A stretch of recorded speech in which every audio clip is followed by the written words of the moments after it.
regard. Okay, so what? County Council chamber? You got it. I'm gonna internal first. Okay. So this is the internal. We'll test 1, 2, 3. You're going to hear me probably echoey.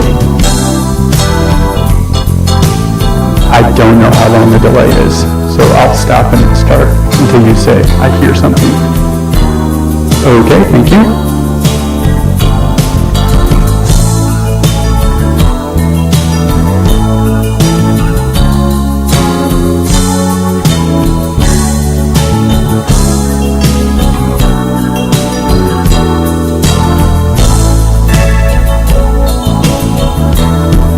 Check. Perfect, I said. Perfect.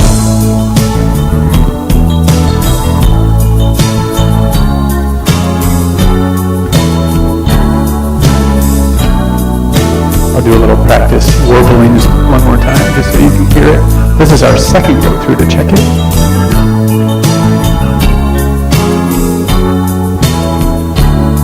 Well, I'm sure I'm asking you like the 15th and 16th multiple thing to do at the same time, so I appreciate your help.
Dr. Lowry.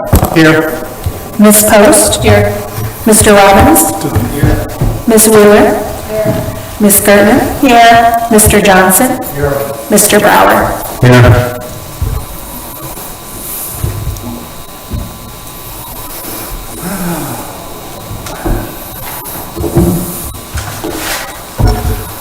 Well, rather than have a free-for-all, I'm sure everybody has their priorities and how they want this 77 million allocated.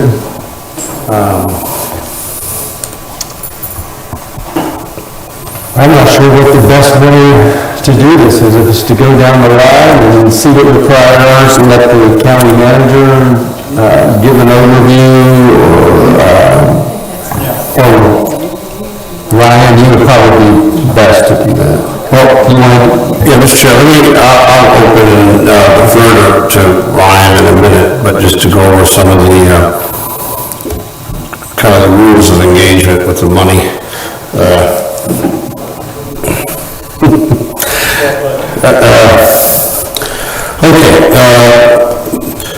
Today we're here as a workshop, so we're not voting on anything today. Today is to have that kind of good, healthy, open discussion, and I think it's important because it'll help with other activities, including the budget itself, as we go forward. But we do have money that, as we discussed previously, that we really have to get a plan of some sort to the federal government. And that's really the only time crunch we have, especially given the work that Ryan in particular and his team have done, and how we're going to handle the money to give it maximum flexibility. So today, what we had is we had talked a little bit about in the previous meeting what projects would fall under what they call a direct allocation. In other words, they fit the grant, the way it's designed. So there's really, this project fits this slot in that part of the grant, and that's where that goes. But what we do know is that because we have revenue loss, and we'll have revenue loss as defined by the Department of Treasury, which again, I'm going to have Ryan explain, we're able to count that loss, so part of this money will actually be over the next couple of years. So something we want to do right away is that while we have a number here, we can't use the money until it falls in the year that the loss will occur. So we're really setting up basically a plan, as we said. The plan is flexible, as long as it meets the guidelines, and I think when Ryan does his work, that's the nice thing about what we're doing. The guidelines will actually get easier with some of the later money that's under the revenue loss. So to kind of give us a framework, so it's not just a free-for-all, what we have done is we asked the department heads that if money became available, and they were given the parameters on the various areas, what types of things are out there that are needs in the county that we don't have funded. What we got back, though, was we got those needs, but we also got kind of a mix that some were funded, some were not funded. So we try to differentiate that in the chart. And also, just to help everybody, we also tried to identify if we felt there were other available funding sources. So because this is a one-time shot of money, we just felt it's important to keep that in mind when making any kind of decisions, because you may factor in, well, we likely will never get this kind of money again, or this kind of lack of strings, or being used for this particular use. So keep that in mind as we go forth. And then I'm going to turn it over to Ryan. I just want to say on the sheet here, what he did is try to collate the work that the department heads have put in, identify other funding sources, and then I tried to help out a little bit to say, well, these are some things that either I've talked to the constitutional officers, or they've contacted me. There's been some contact from other agencies you've seen here, and also just things that as we review and having talked to the department heads, that I know this really would be probably the best way to fund some of these things. So I put that down under the manager's recommended slate. You'll notice in some cases it's a broad category, so we don't have to decide today exactly what project, but we just want to set aside a certain amount to handle that broad category. I think mental health fits into one of those categories. So you'll see that as well. And again, I also at the end, I went through, there's more money than I had to put a recommendation next to. So it leaves some things definitely up for discussion today. And I would be happy and we have our staff here to help discuss the needs of any of these items that aren't down there. And I also did kind of make a recommendation that because we know, like I had things come in last night, that many people were saying, well, we didn't know about this or what have you. So if we don't allocate it all, if we have some setback for future meetings and future needs, because this is a 3 to 4 year program really we're talking about. So as we know,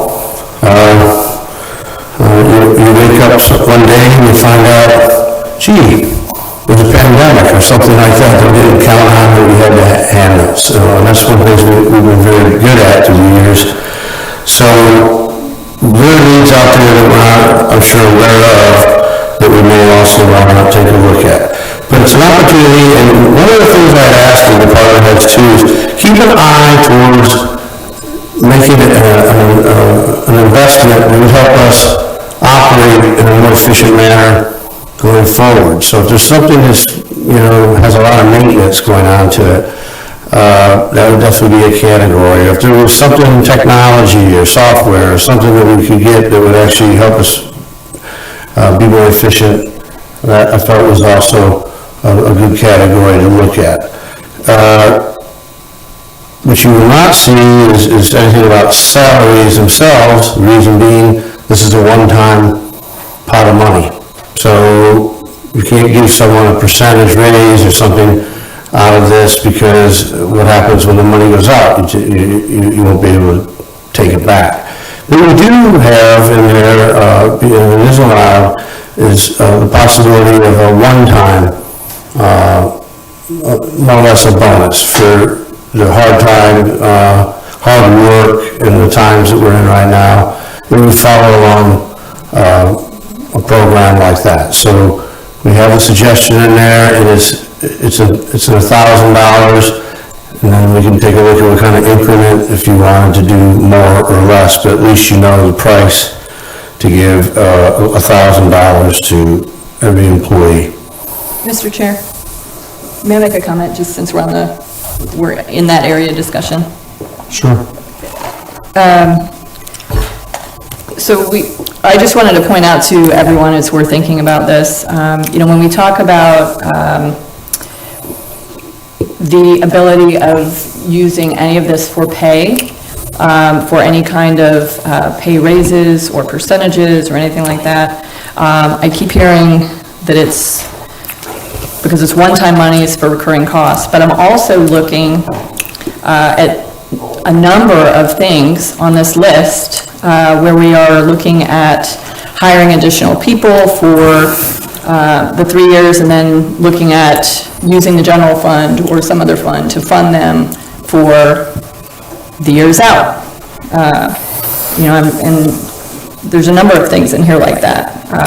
Amount listed is 3 years' cost, after which the general fund will have to continue payment for this service at approximately yada yada annually. So Just want to lay that out for everyone, because I do keep hearing that in regards to any kind of pay or increase, and I'd just like that to be something in your minds when we hear that argument. Thanks. That's a good point, and I would say that a lot of cases, that's one of the reasons I didn't have that in my recommended slate, if it did fall in that category, or it was small enough that I figured that it's something we could look at. But it does beg the question, and this is a government frustration for all of us who've worked in it a long time. Usually you can find one-time money for things, grants, what have you, but you often can not find the money to run it afterwards. Same problem we talked about with ECHO, some of the other things. So you have that. So it's one of the nagging things that you get into that. So that's why, I've asked the people to, like I say, take a look at something that we already put a lot of maintenance or something in, and then that might be a better use rather than something, and there are some suggestions of a new park. Well, we would have to really think about how would we run that park later on. I want, before we actually start this, let's hear from our resident expert, federal money coming in. Ryan, if I messed up anything, feel free to correct me, and if or add anything that you'd like to. No, I think you actually covered one of the important things I wanted to remind everybody about, which is the revenue loss calculation is a multiple year calculation. We have revenue loss that the federal government allows as of the calendar year December 31st, 2020, 21, 22, and 23. So while we're here talking about 77 million, and really this list actually totals 107 million, because I didn't want to exclude those projects. We said that we would bring all those projects to the workshop, and they are on this list. So the total on the manager's recommended slate is compared against the total award amount of 107, not just the 77 million. But when it comes to the timing of when we can use this money, based on the $80 million conservative number for future years worth of revenue loss, about 24 million of it would be estimated for calendar year 2020. And the reason that that's still an estimate is because the Treasury requires us to calculate our revenue loss on a calendar year. The accounting staff is working, as we speak, to take our fiscal year data and turn it into calendar year data, because we have to go back and basically close the books again. The number that I previously calculated was 15 million on a fiscal year basis, but we do expect the months of October through December of 20 to have more revenue loss than obviously before the pandemic. So that's one reason that that's an estimate. So 24 million for the first year, roughly 30 million for the second year, 13 million for the 2 out years. The reason the out years are the smaller numbers is because I used very conservative estimating on what the potential for revenue loss would be, because again, we don't want to be at year 4, where I made a recommendation that we could use it for revenue loss, and revenue's coming stronger, and then we don't have the revenue loss, and then we're scrambling on how do we spend these limited federal funds in a year's time. So that's why the out years are only at $13 million. So what that means is that the first $24 million worth of the transition fund will be available as soon as we get done with the calculation, and we can prove that we have it. The next 30 million will not be available until we could, first of all, close the books for September 30th, 2021. Then, do an equivalent procedure, although it's officially not our year-end date, for December 31st, 2021. So I might have said that twice. September 30th, 2021, then December 31st. We're going to have to do 2 sets of closings. So I've estimated those numbers, 24, 30, 13, and 13. That's how it works in the time of the future. But then you also have to remember that the federal government gave us this money in 2 chunks. Up front, they gave us $734,465. They gave us 50% this last May. The other 50%, we won't even have in our hands until next May. So either way you look at it, there is timing limitations on when we can implement all this. So not all of this would be able to be implemented tomorrow. We'd have to look at this, what gets discussed today, and then I could go back and, working with the budget team and working with the departments, figure out if you recommend a capital project, how much of that is for design, and how much of that's needed in the first year, and then how much of it's for construction, and would that be the second and third year, so that we can work all that together. But that's a lot of detail that, based off of the recommendations today, we can go back and propose a plan on how we break that up amongst the years. That's all I'd like to add.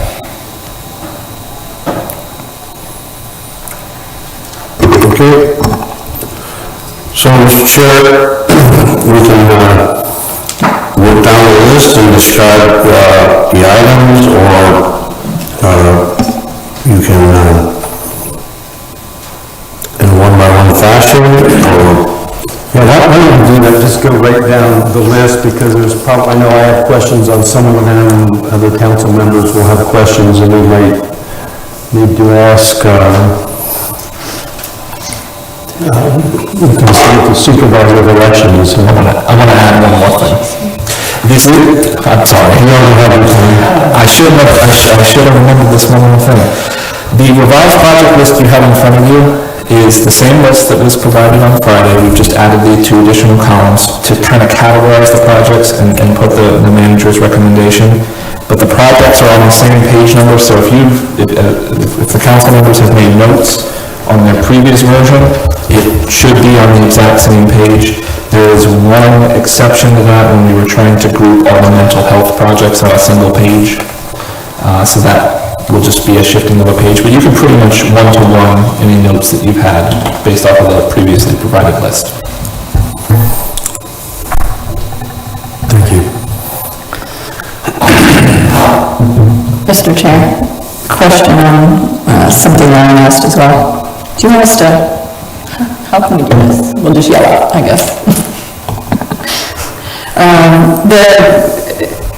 I wanted to make clear, because I know I've had questions on the previous coronavirus monies that we received from the federal government, and then this monies. Was any of that previous monies spent on revenue recovery, or any kind of, anyone working that had anything to do with COVID? The previous monies were not allowed to be used for revenue loss, but we did have approximately $30 million of reimbursements of public safety wages and benefits.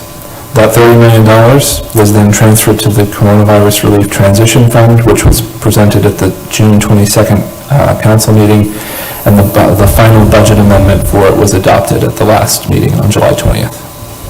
So that was $30 million towards public safety wages? It was $30 million of reimbursement for public safety wages and benefits we had already paid. For COVID, so that's in addition to the 24, the 30, and the 13 that you're proposing that are coming? The $30 million was part of the $96 million coronavirus relief fund.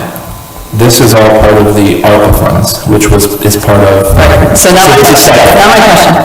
My question, so I'm talking about wages, right? I'm talking about actually putting that money in towards people out in the community working in response to COVID, which is the reason we're getting the monies, right?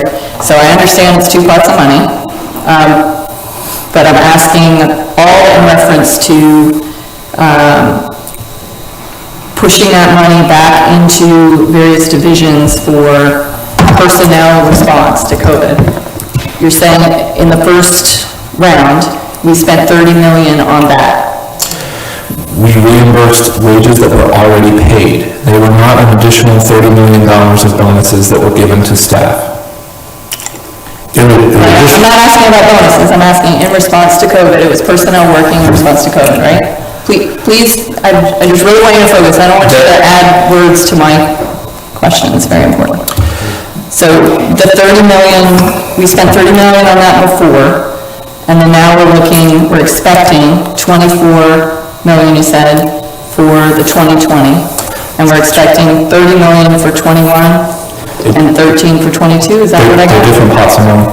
The 30 million is separate from the 24. I understand it's two separate pots of money, but it's all going towards the same thing. The 24, and all of it is not going towards, revenue loss has nothing to do with public safety, wages, and benefits. Revenue loss is revenue loss. George, just want to clarify, the COVID relief money, the first part is like a FEMA grant that came in. There was a reimbursement, and a significant part of that was that we were allowed by the rules of the time to presume all of the wages that were in the public protection type categories were COVID related, even if they were or weren't. So basically, he was just able to take the payroll of that area and claim it.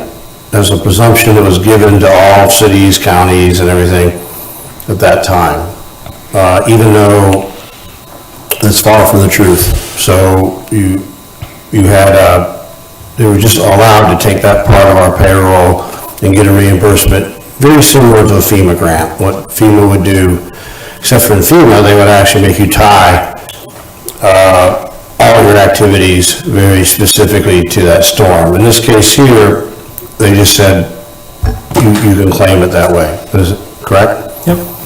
Right. So maybe then, Ryan, the revenue loss question is not, how about this? Do we know how much we're expecting then just for personnel wages, personnel monies that we have lost due to COVID, or that we're expecting, that we can show that we put out due to COVID, like we did the 30 million from before for 20, 20, 21, and 22? Well, as George said, the 30 million was a presumption. I understand that, but we're presuming for 20, 21, and 22, so I'm asking, do we have presumptions for 20, 21, and 22? That was one of the big changes to category A of this, is that they changed the definition of when you could reimburse public safety wages and benefits. You actually have to have documentation of the time that was spent on something specifically related to COVID. The presumption went away.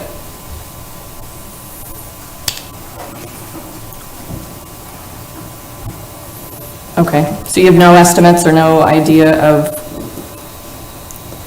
personnel monies that we were putting out in regards to COVID for 20, 21, or 22?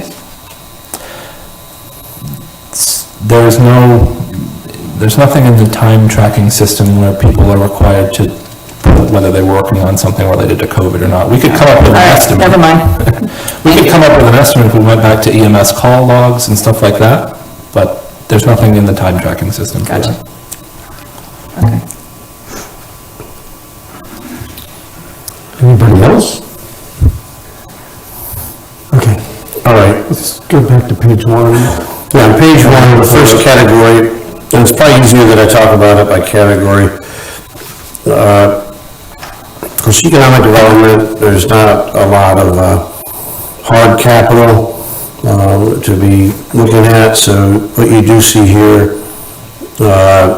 tend to be either a program, and I think all of them are very interesting and should be talked about at some time, but at this time, it was not an area that that I saw that we would put in money towards out of this particular fund, but we certainly could. The second area, business facilities, business services, in that category, Excuse me, County Manager. Yeah. Question. So that recommendation is because there is another funding source? correct. And good point. So you have economic development and you have reserves in economic development right now. So you could afford to do a good portion of this, maybe not all of it, but certainly some of these smaller ones, we could take out of the reserves and do that project. We would not need to use this money for that. One other question. question on that. The second item, the $1,200,000 for a one-stop shop, that could pay big dividends in the future, but it's also, if we create that, we're also creating ongoing expenses to run that facility. Correct. I mean, I think the concept is good, but you would want to look at it in terms of, a setup cost, which we maybe could use in already existing county facility, or we set it up somewhere else, but the idea, then you would have to man it and have programs, and so, and it may turn out that we just morph what we already have, our existing people. And by the way, that's again, remember, we've had about 2 weeks to look at this stuff, so if these are good ideas, I would note that they're good ideas, and we can work on a plan and come back, because, again, this is, nothing will be set in stone today. But it just didn't get my initial thought, because also I knew that there would be people coming here today that would also probably have their own ideas. So I just attempted to go ahead and give what I see out there that's needed, or like I say, has been requested by constitutional officers, so that everyone could see that. And we can always circle back to any of these that have some interest. Mr. Manager, may I ask a question? Okay, on that same topic, it says enclose $200,000 of first-year startup. What would be those startup costs? Does this include any new employees, or is this just a programming, or? I'd have to ask Cyrus to come up, Cyrus, because these are the people that put these in. Get your feet wet. But can I ask a question before we go there? Because if we're not saying use ARPA funds for this, is this the time to really delve into the specifics of the program? Are we trying to understand what I'm not sure everybody is not suggesting to use ARPA funds. This is I think you take, an important project to me. I would consider using ARPA funds for this one-stop. It's one of the most important things we're doing. It's a nightmare, not necessarily just with the county, but for businesses coming in trying to weave through the permits. I'm not challenging the program, but the reason that it wasn't recommended is because there's already reserves in this department to meet their needs, so we could look at other areas to support it. So you're saying consider using ARPA funds and maintaining the reserve, is what you're saying? I'm sorry, but I understood that the reserves couldn't cover all of this, and so that's why I'm concerned, because I also think it's a really important program. So is that large figure one of the things that it couldn't cover, the reserves? well, I'm not in aggregate, any one of these it could cover. Who's going to tell Okay. us? He's going to tell us what. Thank you. Turn the mic on, please. By the way, we went to an event last night that was just amazing with our incubator. It was eye-opening, and we certainly need to be having each member that's out there maybe come in and do a little summary of what they're doing, because we need to highlight those businesses out there at the incubator that the county is working with. Thank you. That was your lead-in. Thank you, Ms. Vice Chair. So with regard to the Small Business Recovery Resource Center, and as she mentioned, this would be an opportunity to have events such as that took place yesterday. Now, some of the upfront costs are going to include some demolition and remodel. What my division manager had originally thought of was looking at the current federal inspection station where we process international travelers. Right now, that building's not being used and probably needs to be updated. But with that, there would be an opportunity down the line with other infrastructure grants to look at a model having a federal inspection service within the terminal, which is more common that we see at a lot of other airports that are processing international traffic instead of having the separate entities. So with that, in getting some use out of the facility that we already have, some of that upfront cost includes the demolition and remodeling of some of that building, also some one-time costs of furniture, equipment, and fixtures, and then some programming compensation for those individuals that Mr. Reckenwald had mentioned that we would need in order to staff that facility. So I hope I gave you a little bit more direction with regard to what some of the thought process was in going into that. It does. I actually think it would be worth a presentation to the council at one of our next council meetings, just so the public, the business community especially, would be aware of what's possible. I mean, it's, in my mind, this takes the lead for all of the cities, because we really have to do it with the cities as well. When a new business comes here, it's not just the county that has permits, fees, but if we could get everybody working in the same direction. Right. Right. Thank you, sir. Thank you. I suggest that we'll make note of these that you have interest, and then we'll keep that number, and when we get to the end, we'll see where we're at. One other question for me, the business revolving loan fund micro-lending program, that would actually pay itself back, wouldn't it? Because we'd be letting out loans and they'd be repaid with interest. It sure could.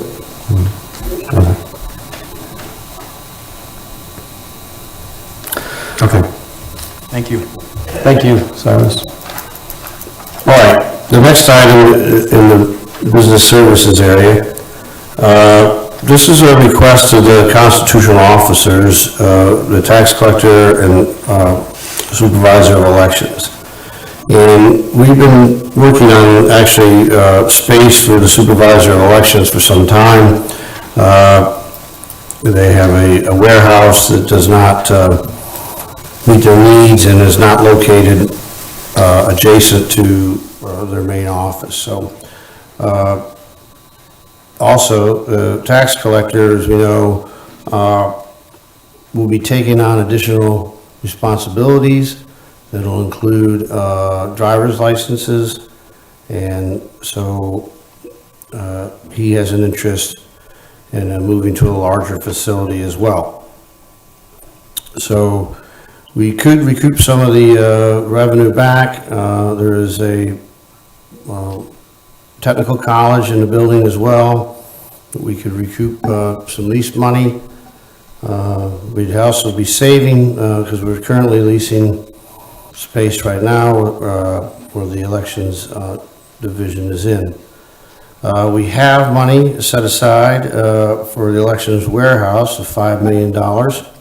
So the request here would be to add an additional 6, which would get it to 11 million, which should complete the project. So of obtaining the building and building it out to the specifications needed. So you would get a revenue here as well of the technical college lease. And we have the supervisor of elections here, if anybody has questions for her.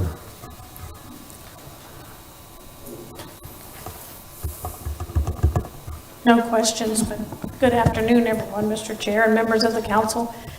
I'm not sure how many, I know none of you were here back in 2004 on the council, but a little bit of history.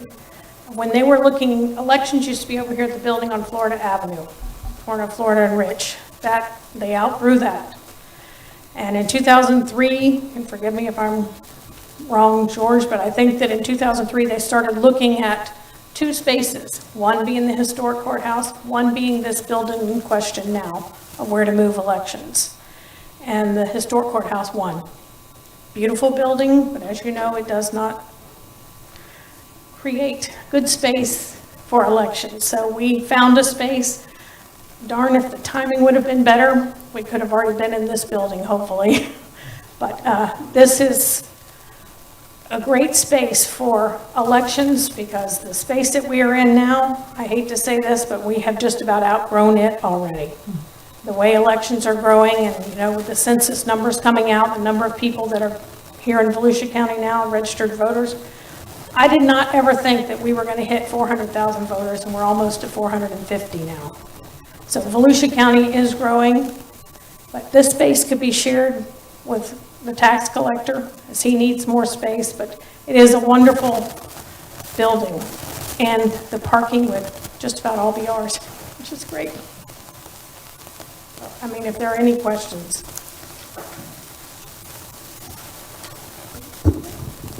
I do have a question.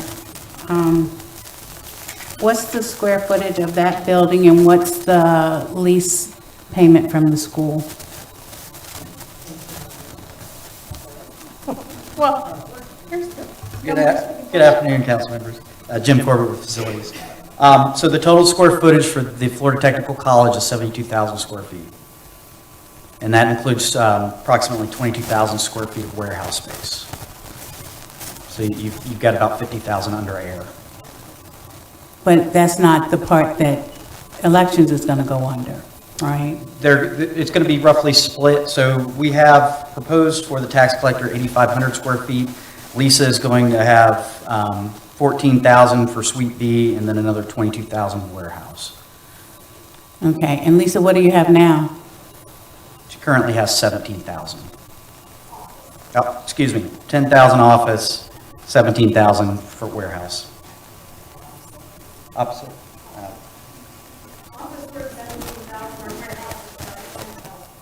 Okay, and the revenue will be what from the school? Revenue currently is $377,000 per year. Okay, thank you. You're welcome.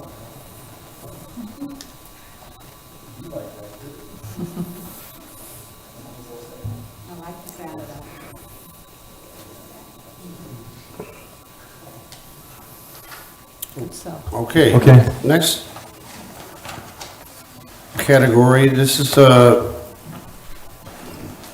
basically what I had facilities do is just put together a list of their capital improvement projects that are in this coming budget. So you can see them as a group.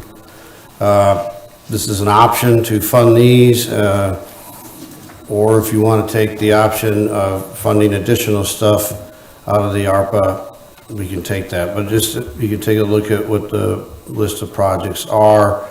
And again, they work on a several-year plan of things that, you know, come to them and they budget for these projects. So you can see what that list is. The other item under business services is out of fleet management. This is a remote monitoring system for our county generators. Right now, we have to, our employees have to drive and monitor these generators on a constant basis. So this would allow us to do some of that monitoring remotely, and it would also provide some good reporting for FEMA events. So this would actually save us some personnel time in the long run, and it's a fairly small investment considering the amount of generators we have in the county and how spread out they are. On the top facilities,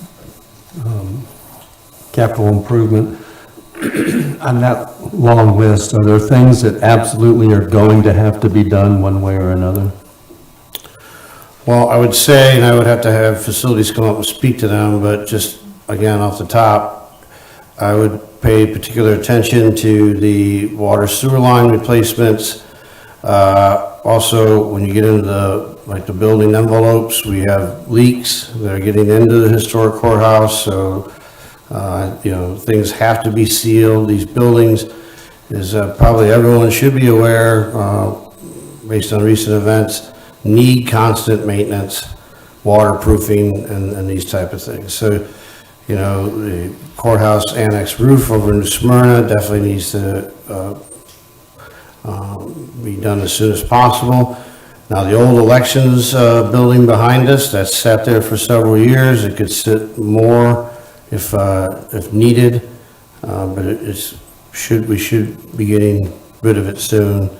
So, and you look at things like the courthouse cooling towers, they definitely have a life, and I don't think they want to go long without air conditioning. So, Mr. Manager, I just want a clarification. So you're recommending is that we just continue funding in the general fund with this, Right. correct? I'm just- And not use any of I'm the, saying they're in the budget for this year, and they're already they're in the the type of budget things for that we this do year. all the time, so, So the Marine Science Center sewer, water sewer improvements, and the siding that desperately needs to be on there, that's already in. that's it. Okay. We can't hear you.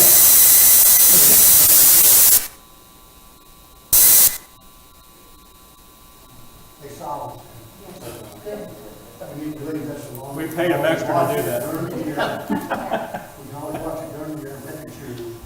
We just need to leave that alone, because if you don't take care of your maintenance today, it's gonna be expensive tomorrow. Okay, right, over here. But if it's something that's already in progress and already being funded anyway, so, like, Right. yeah. Okay. Okay, community services. At the last meeting, we did the Clyde Morris Landings Affordable Housing Project, so that has been allocated towards that. At this point, we didn't have any other specific projects, but we felt like an allocation based on discussions we've had would be in order. So again, without having the benefit of the housing summit yet, we don't know what tools we may want in the toolbox, so I just recommended an amount which could be easily adjusted up or down. So, Mr. Manager, let me just ask you on that, 2,500,000 was possibly the consideration for the veterans shelter, the veterans homeless shelter, was that possibly in that? That could be, it's Yeah. whatever you decide, but that's, I think, a sizable project, my understanding. That would probably eat up most of that. So if you want something I think they were additional, we looking- could do yeah. veterans housing as an additional item and add money to that. Okay. Have you been given any idea of the size of that? No. What, the size, the amount? Right. And that's exactly why you'll see later in there, like I say, we have that item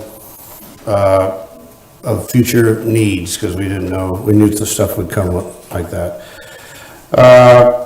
And I would say the same on this next item. We know there's going to be needs out there, but we did do a little bit of a survey and to see if there's anything over and above. But right now, we are funding some of these programs. Again, you could set aside some money for later or come up with money in other places. That'll be totally up to you, but at this time, they're okay with what we've been doing. So it would be no additional. Then we get into, and this is where it's going to get a little bit more difficult to wade through. Mr. Manager, it looks like $1 million was what they were looking at on that veterans. So just to throw that in I have some more documentation on that. Okay. The veterans homeless. No, that's important. Okay, perfect. Now, getting into, we had some other things that came in, and I don't know if anyone is here from SMA today or not, but Donna could speak to these. we have not had time again to really vet a lot of this, so in going through this, we do know that things like the first item, we were targeting that for what we think we're going to get from the opioid settlement. So that seems to fit that category, and I believe has been the project that we've targeted for the opioid settlement. So, so again, there is a potential other funding source. The rest of these, if you want to go down through and you can talk or ask about them, we just decided again to say, well, let's take a look at just an allocation at this point and say, well, we could set aside about 1.5 million. And because you had already talked about that actually for mental health and substance abuse projects. So that's already been set aside. I would go ahead with that agreement, or we could add to it based on what you see here. And Donna, if you want to add anything to that, because you certainly have a lot more information than I do. I don't have too much to add. I'll just try and answer questions if I will. We did get this proposal from SMA. Halifax Hospital also has projects that they would like to see funded. And then there's also, from One Voice for Volusia, a referral management for behavioral health. So you see all those, you don't see Halifax. They came in a little late. But, if we got an allocation, we could figure out a way to put out a NOFA or do something so that, everybody gets something to move forward with this. I would add to that, the projects that Halifax submitted totaled about $2 million for a 3-year program. This is just something we do not want to underfund. Mental health is important. I'm sorry. I'm also in support, whatever that number is, we need to work on how we get there, but I think through the last 18 months, mental health and for our families, and we know suicides are up. We know our children need help, and we just got to put the resources in the right place. I would be careful about saying whatever that number is, because then people just automatically think that the checkbook's wide open. I'm very agreeable with the fact of mental health issues. We need to work on them, because what we don't spend on mental health, we're going to spend on jails. Yep. And other areas, but we don't want to just say we got an open checkbook. I think we need to be reasonable, have them prove what they want, but I got no problem with adding to it. Yeah. Well, I like on this, on the second one, the renovation, the yearly funding. So on the second one, which is 1.3 million, it's, SMA is going to look at doing their own funding and applying for federal funding, but this is specifically for indigent, uninsured, and underinsured. So, and this would be a project through December 31st of 2024. So that would cover a specific time frame and be above and beyond what they're getting from other places. Just want to point that out for people listening. I know we've done a blanket number across the board for mental health, so I want to make sure everybody understands what that's for. So Ryan, because this would be part of the 77 million, if you can use the federal funds to apply for federal grant. Okay, thank you.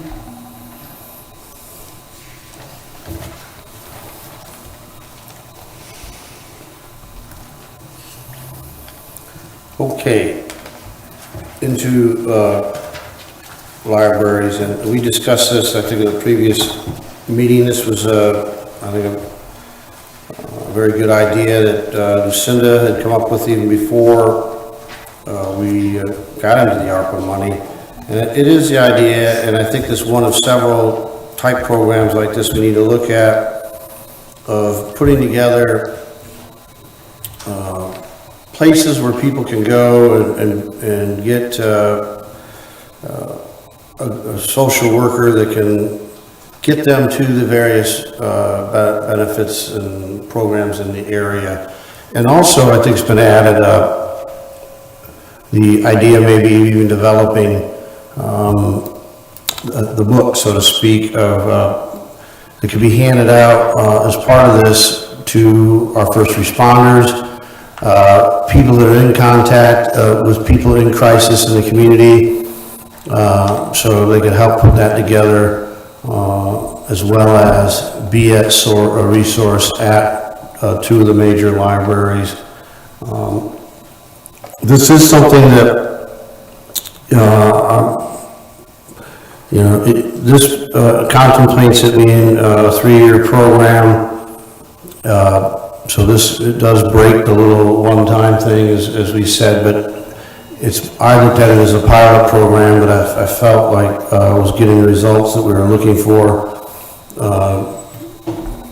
We would, try to get it funded regularly from that point on. It's one of the only that I chose that, but I hear time and time again that we need this type of activity. We have a lot of resources in the county, but a lot of people don't know how to get to them. And we've tried various ways, so this would just be another way. But I also felt like maybe some extra work, and actually Ms. Post was describing when she was a police officer of having to make up her own list of things. And so I thought, well, this would be something really that could be published and put out to these folks as well. So it could be part of what they do. So Just wanted to say that Community Services has put together something similar to that I give out to churches and other community services within the district to help guide them on services when they have people in need. So I think it's something that could be expanded on. So they've done a great job with that. Thank you. So we're kind of excited about this program, and I'll be really, really brief because I know you have a long list, but we've already reached out to DCF to align ourselves and have partnerships so that to report to them and not make direct decisions on how to help people, but learn how to help people in a social work environment. So we're all excited about the team opportunity there to really help serve a underserved part of our population.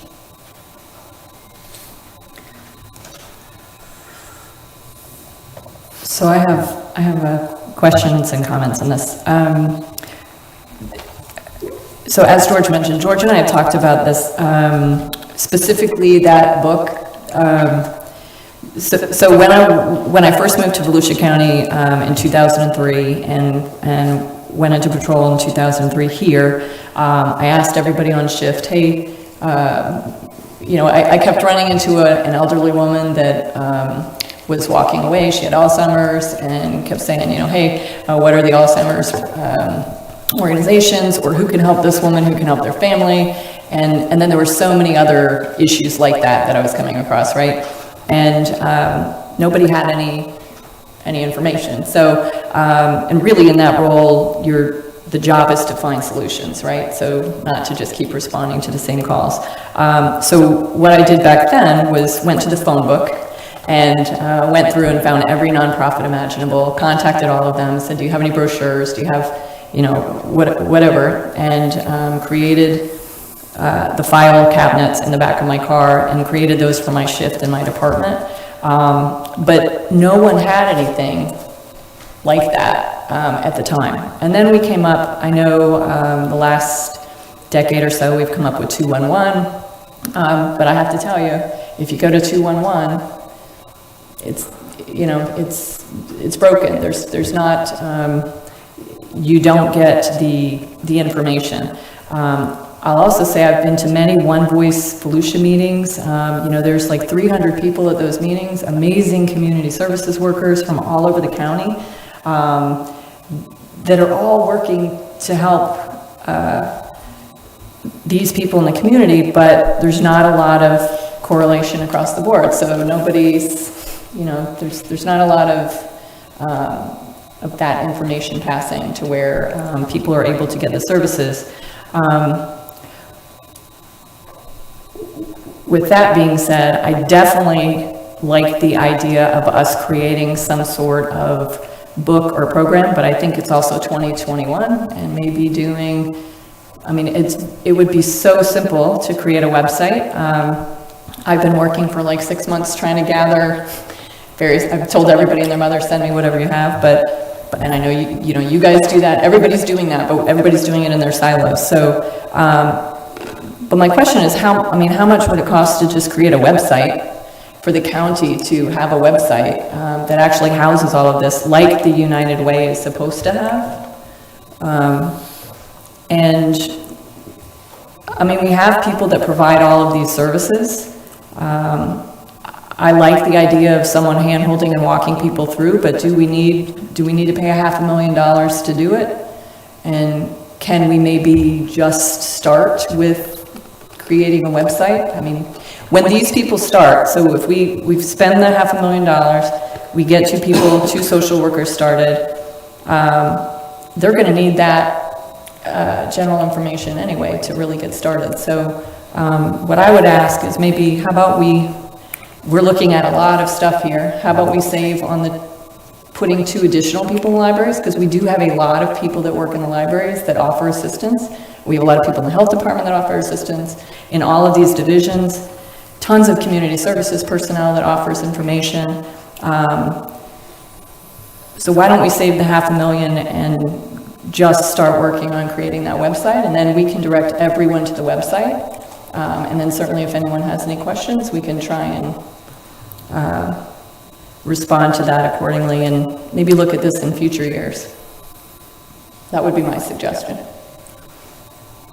I just want to clarify, the biggest problem with the 211 is getting the agencies themselves to update their own data. Right, to provide the data, which has been the problem all along of getting the data. So we started the new website, which would be mimicking 211, to make it accessible to everyone. Those agencies have to contact us, and we have to have someone assigned to redo that information.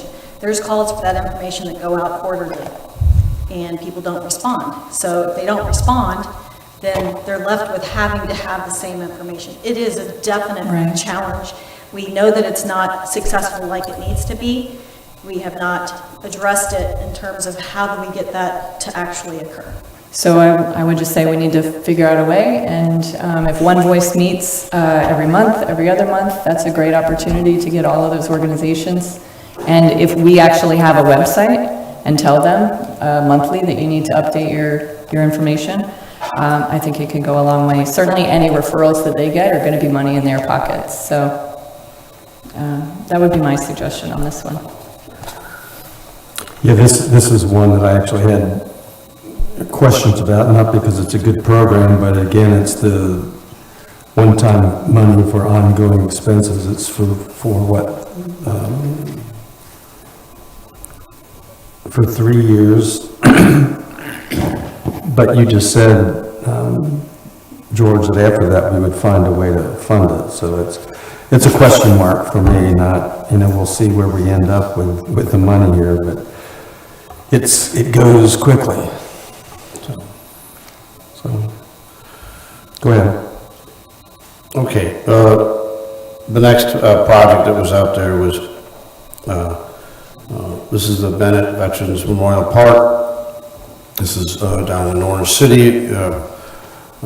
Some people may not know, but the county, when they built that park, had purchased land that is on the east side of Veterans Memorial for the eventual expansion of that park. It is a regional park that serves Orange City, Deltona, DeBerry, and DeLand, and it's very popular. It's full of youth sports fields, and very busy.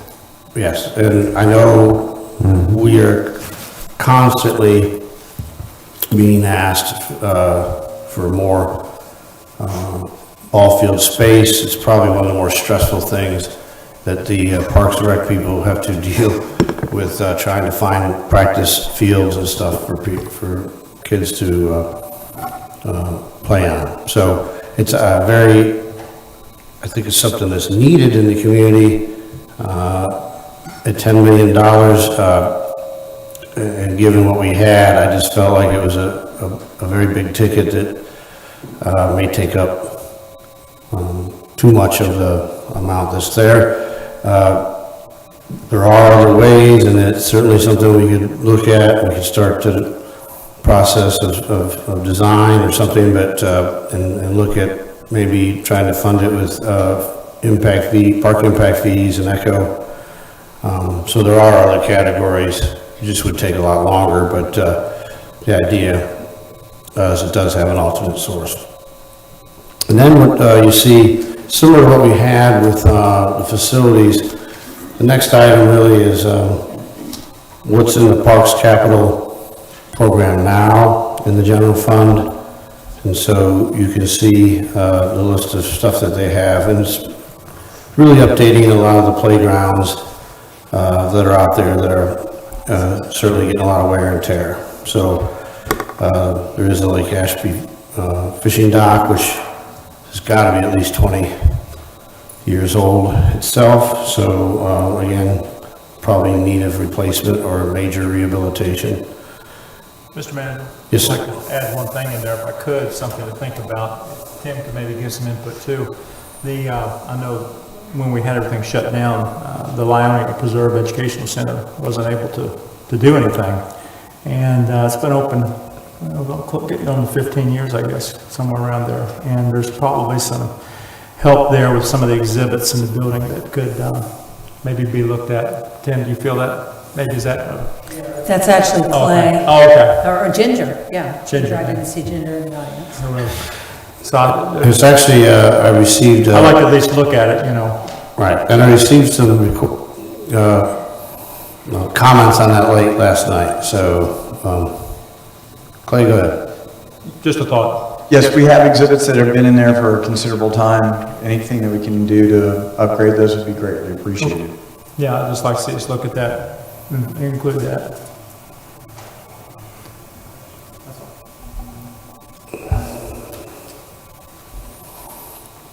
All right, well, I'll have the staff take a look at what amount of money they might want to allocate for that. We also, in the next item, is just looking at other projects that Parks had put in for their future forecast in the outer years. So same idea, right? All good projects. Right now, I haven't recommended them yet because I don't know exactly, again, what our final number will be. But you certainly see that there's needs out there, and I think that's important for everyone to see that. And again, these are pretty much replacements. These are things that we're just trying to upgrade or add a little bit to what we already have. The next set of projects. Mr. County Manager, before we move on to another subject, I want to make sure we didn't address veteran services at all within community services. And so I'm wondering if council can consider, I mentioned many times, 1/6 of our population in Volusia County are veterans. I really think that we should be devoting some good resources to them.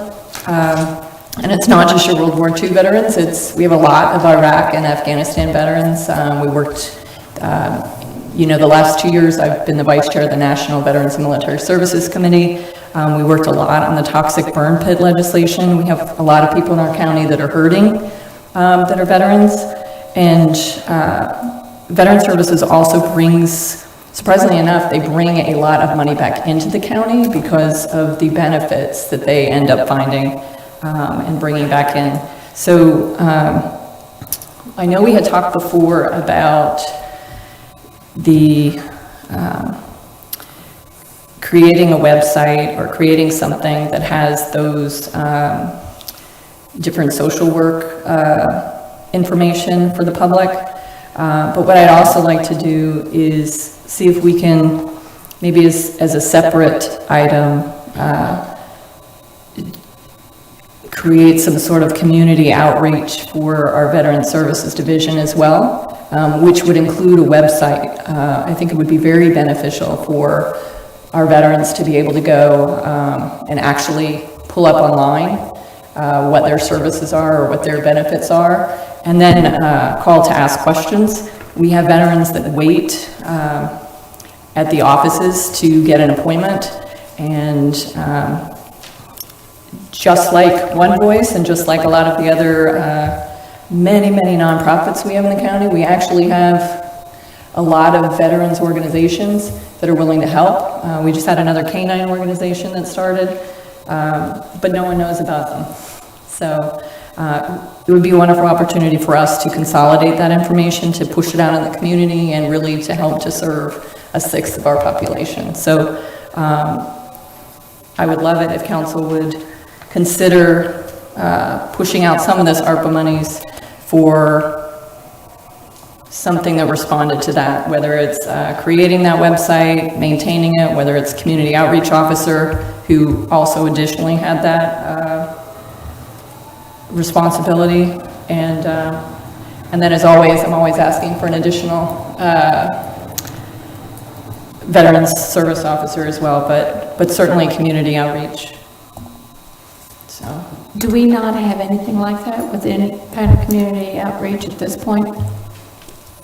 They don't have enough personnel. I know that the director does it. I'll tell you, and that's going to be my next item, but in Veterans Court, consistently, I see the Director of Veteran Services is there, making sure that people have transportation, making sure that everybody has everything in at a lot of those different meetings. But keep in mind, he's also acting as a Veteran Service Officer many times because we don't have a whole lot of them, and then also doing all of the director responsibilities as well. So I just don't think we're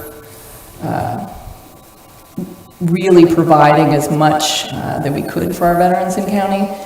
If we were to specifically have someone that was fully focused on advocating for our veterans, pushing that message out, how can they get those benefits, where can they get those benefits, and the different organizations. You're looking at that more as a program that they could connect to consolidate all that information? A website? A website, Yeah. that's what I'm saying, is that what you're looking at? If you, so the county's website, all the different departments, needs to be updated, and I know we've slowly been going through and doing that. That's been wonderful. But our, same thing, that's one of those divisions, that badly needs a website of its own, that has access and, links to, certainly to the VA, but also to, national veterans, organizations that could provide monies. They bring a lot of money back into our county. They really do. I'd like to make a point here, and I'm not disagreeing one bit about these services that are helpful and needed. I just want to make the point to remember, most of these things, when you start talking about web pages, et cetera, you talk about adding people, adding money, and this is not one-time expenditures. This is year to year to year. Then it seems like we have people want to keep adding on, but at the end of the year say, well, we're going to roll back, and you just can't do both. You just have to remember that. We can help the people, need to help the people, but remember, it comes at a cost, at a long-term cost, and I will support that part. I hear you, but again, I'm also going to point out all of the other things that we're approving that we're only approving for the short term, or funding for the short term, that are long-term projects, so. Donna, did you want to add to that? Ms. Wheeler asked the question if we have one person designated. We do not. Mr. Watson does generally play that role, but all of the counselors actually do go out into the community and make presentations. Could we have a better presence? Absolutely. But we are keeping up the wait currently. If all counselors are full, we now have 3 receptions, so the phone's a little bit better right now. We are able to keep up with the demand, and it's usually a week to a week and a half, depending on whether they are willing to come in as a walk-in or whether they're, need an appointment right away and have to have an appointment. depends on what the service is that determines that. So they're doing a great job, great counselors. Agreed. Chair, Yes. this looks like, I guess community services is the best place to address a couple of things that I wanted to discuss. One is children's programming. Through my community survey, one of the primary feedback from the community was the need for activities for youth and I guess teens. There's not a lot for our kids to do. So when there's a problem, like you say, we pay for it on the front or we pay for it on the back. And there are a number of community mentorship programs. There are some new and innovative programs that I think have been out there, but I think COVID has really found a home for them in the way they provide those services that I think is worth some consideration and some funds to help at least get them connected and then identify the funds that can keep them connected. I think part of the concern many times is we've got a square box that they need to fit in instead of us kind of coloring outside the lines and meeting the community where their need is. And I'd like to see us work more in that way to try to serve kids as they need to be served, not as we need them to be. And I think many times that's the challenge. Also, vocational program and reentry programs, I would like to see us better invest in keeping adults employed or helping them get employable skills. Because once again, when grown men come home and cannot be employed or are not employable, what do? Right? So I think if we have funds, I'd like to see us invest in community. And those are a couple of the areas that I would like to see resources go towards. Mr. Chair, I would also agree with that. Ms. Gertman, I'm glad you brought that up because I also was going to bring that up, especially for the youth, having some of those programs, and there are some really innovative. I happened to hear one over the summer of a multiplication boot camp, and I watched it several times, and I thought, oh my gosh, this is amazing, you know, for children who have a difficult time maybe learning. Hey, I learned the books of the Bible, singing and dancing and whatever, and it was such an innovative way, and I thought, boy, this is something that really needs to be shared as much as we can to get those kind of programs out to our youth, and especially in those times off, summertime programs or whatever. But I agree with you, Ms. Cooper. I just need to add that I think we can take a look at this a little bit closer and bring something back, but I think what you'd be looking at with this money would be any kind of one-time expense, like building the website should be considered that, although there'll be maintenance afterwards, but usually the upfront cost can be considerable to get it going. But as far as anything with a term program, you would be looking at, again, well, what hard costs up front would there be? And then the rest is really a budget issue that needs to go back and go into the budget, because that's where those would be housed for payment. So if we're wanting to expand community services budget into these items, that's what we'd be talking about. So we'll take a look at maybe what we could do on a one-time basis to maybe start something like that. So speaking of that, so I actually had two things. One was the Veteran Services website, but also specialty courts. So I'm very involved with the specialty courts to include Veterans Court, but also we have the DUI court, we have the drug court. Those courts are phenomenal in return on investment. I mean, just phenomenal, the success. And when we look at our recidivism in our county and the revolving door going into our jails, and then how much money we invest in our jail system for opioid addiction, for mental illness, for all kinds of things, really hitting it on that end to provide people with the opportunity to succeed, the return on investment is just phenomenal. The part I want to point out about those programs as well, or those court systems, is they're self-sustaining. So DUI court, they end up not making money, but certainly they end up self-sustaining quite a bit.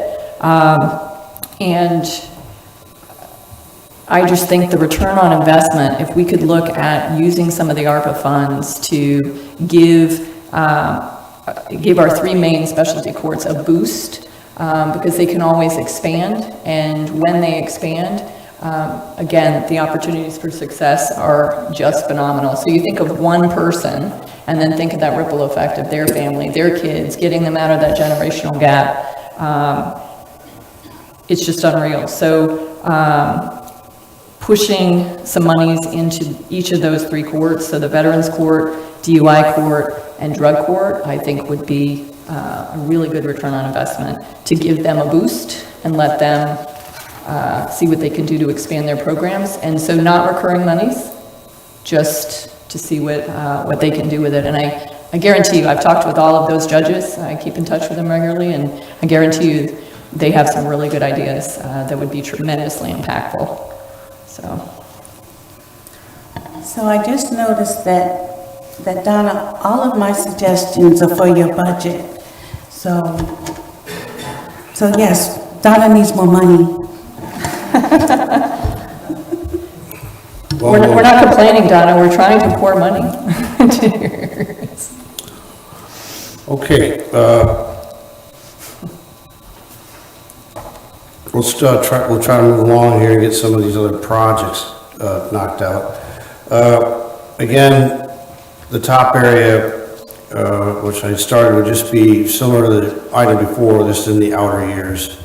They're anticipated now in upcoming budgets, but could be taken care of with this money. What I did look at, again, was some kind of repairs to some of the parks that I thought might help lower maintenance a little bit. And one of the, in this next grouping, certainly the paving of the entrance and parking lots at Gemini Spring, so they're not constantly being graded. Highbridge Park, and the parking area up at Michael Crotty Bicentennial Park, I thought would, are all deserving projects, so I put a $900,000 allocation in there. There's also been a request for more license plate readers at some of the parking areas where they tend to have some smash and grab type crimes. So it would just be another place where our protective services would be alerted, the sheriff's department in this case, that people maybe that they're looking for have come into the park. Mr. Manager? Yes, sir. I would recommend in reference to license plate readers. We used to have problems, I know they're having a problem now, and we're responsible for what happens in those parks to people and on the trail. And I think this is a good expenditure of money, although it's $150,000, you're talking about quite a few. But when somebody goes to a park and comes back and finds the windows knocked out or any other crime out there, matter of fact, even recently, there was a body they found out, well, several times, bodies dumped off next to them. So I think this is a wise expenditure. The sheriff's office does not have the money to actually put people there, and even if they did, the people just pick around it. So I think we need to stick with that. Yeah. Thank you. All right, now we get another grouping. This is out at the several of these are out at the fairgrounds and ag center. I think these are all good projects. There may be other sources like Echo. Again, I'm very open to them, but in the short period of time that we had, I didn't recommend any at this time, but you got an idea of what some of the needs are out there. And I'd be open to, if we, especially when we get done here or later into the program, when we find out maybe some other things we're not going to do, it could be a very wise expenditure out there as well. Chair, I would certainly support our improving out at the Ag Center. We don't have on the west side certain types of event venues, and fairground is used in that way. And I actually had a road trip where I'm starting to look at some other counties and their event centers and areas to look at making some recommendations for the west side to have such a event center and opportunity to meet the needs of the people that want to be outside and want to have certain activities and performances and have a venue. And I think that fairground is central to Volusia County, right off of I-4 and 95, an excellent location to really be able to maximize the opportunities. And if, for these dollars, if there's an opportunity to do like the parking lot improvement, if you've been out there, it certainly needs some support and help. So that is certainly a request I would support at this time. Mr. Manager, I'm gonna make my people back here, my friends back here upset, I think. But I totally agree with the majority of what we're talking about at the fairgrounds, except for buying the property on the west side of it. The east side of it, I go 100%. The west side of it is valuable commercial property that you're gonna end up putting motels, restaurants and all in it, and in the long run would be beneficial to the fairgrounds. We've got a Class Act place out there with Class Act people running it. I think it's time we put some more money in it, upgraded it, and maybe look at this property to the east to add on to it.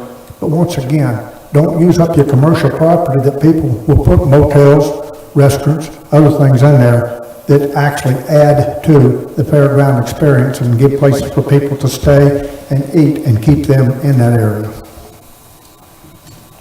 I agree, thank you. I agree with that too, that the east side is the place to look at, and also, I'm also for the paving, the parking lot improvements, and I think this would be a good way to get it done, yeah.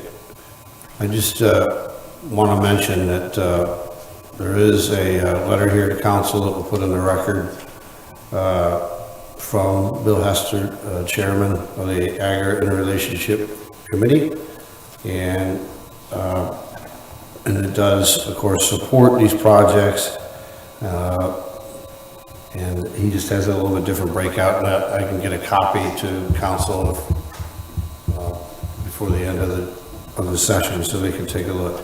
It pretty much outlines exactly what we have written here. So we really can't have any figures here because we don't know what the east side property might. Correct. sell for. That's why they're all to be determined.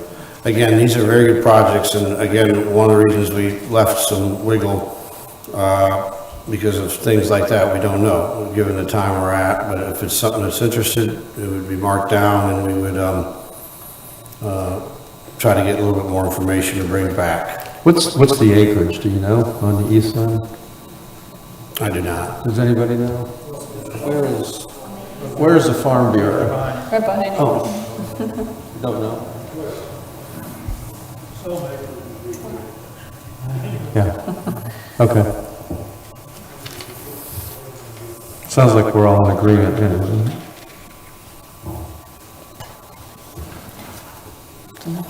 Okay, so the next grouping was Votran.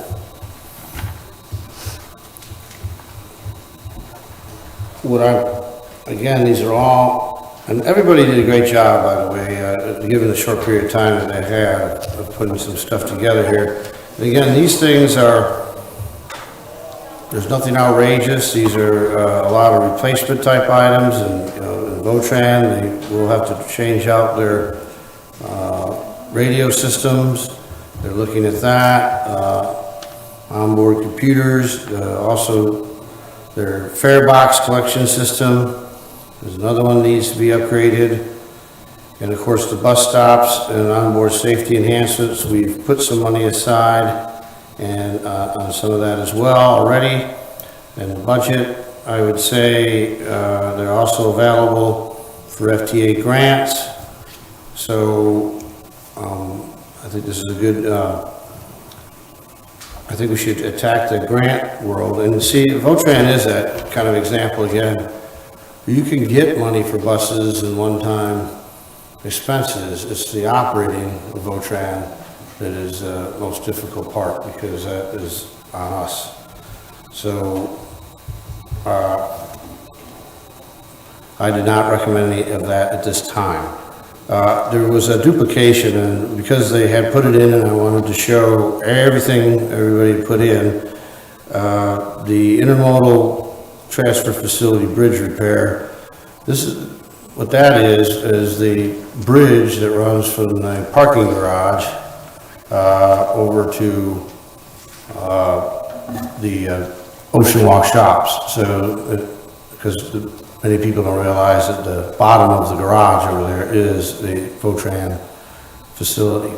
So, so that project has been included somewhere else, so it's a duplicate. I just want to show that it's in more with the Ocean Center stuff. Okay, the next group of projects in environmental management, and this, is something that was just mentioned. I could, one of them. Most of these right now are Marine Science Center projects. It's the same idea of upgrading some of the exhibits. But these items right now are forecasted to be funded in 22, 23, but there's a description of the work. We've got everything from construction of sea turtle and aquarium, commissary and bird department laundry room, expansion of the sea turtle surgery and treatment areas, which I do know is much needed, expansion of the bird department, commissary area, bird rehabilitation space. We've been working on all of these, but these are funded, and my recommendation is to continue funding them in the general fund. If you pull them out and funded them with this, that's fine, but these are covered in the upcoming years. I'd be curious, George, just to see how much do we spend on the Marine Science Center every year? I mean, it's Not certainly, enough. it's certainly a worthwhile expenditure for sure, but I'm just curious because I'm looking at the facilities. It's part of the 5 million under facilities, and then we're looking at all these additional, We do spend quite a bit, but it is, I know they do a lot of amazing things, but I'm just Right. curious as to, in totality out of our budget, like what the percentage is. I can come up with a number, but I will tell you that it is a requirement of being able to drive on the beach. Yeah. So it's part of our permit to do that. Clay, do you have an idea what the total budget is? Not to negate it, I just wanted to know the number. No, the critical thing we got to remember is that there's not been an expansion of the facility since it was originally constructed, and the majority of the capital expenditures have been basically to keep the roof literally on the facility.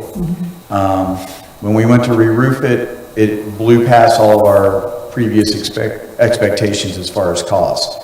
The most recent addition, we were trying to utilize some of the CARES money to help, because when when Mr. Corbett and other members of the facility went out there to take a look at it, they realized there was no way we could maintain social distancing. So what you're seeing is that we're trying to do, rather than a grand slam home run, brand new facility, we're trying to incrementally improve the facility so that we can basically deal with what we've got to the maximum extent possible. And I agree with all that. I've been out there enough, and I know the importance of it. I know the legality of us keeping it there, and it needs to be in better shape than it is right now. And I'm not going to say anything more than that, but this is something that's been needed for a long time, and I'm kind of non-negotiable on giving anything of this up at this point. And again, not looking to negate anything, I just that's a lot of monies that we're spending on it, and I routinely see them come through, so I was just curious as to how much we spend every year. So roughly the operating budget is about $1.2, $1.3 million a year. That's not including capital projects. In a normal year, of course not a COVID year, we recoup about 50% of that operating cost through our gift shop and admission and field trip. So the general fund, so say maybe $600,000 for operating. Capital, of course, is different than that.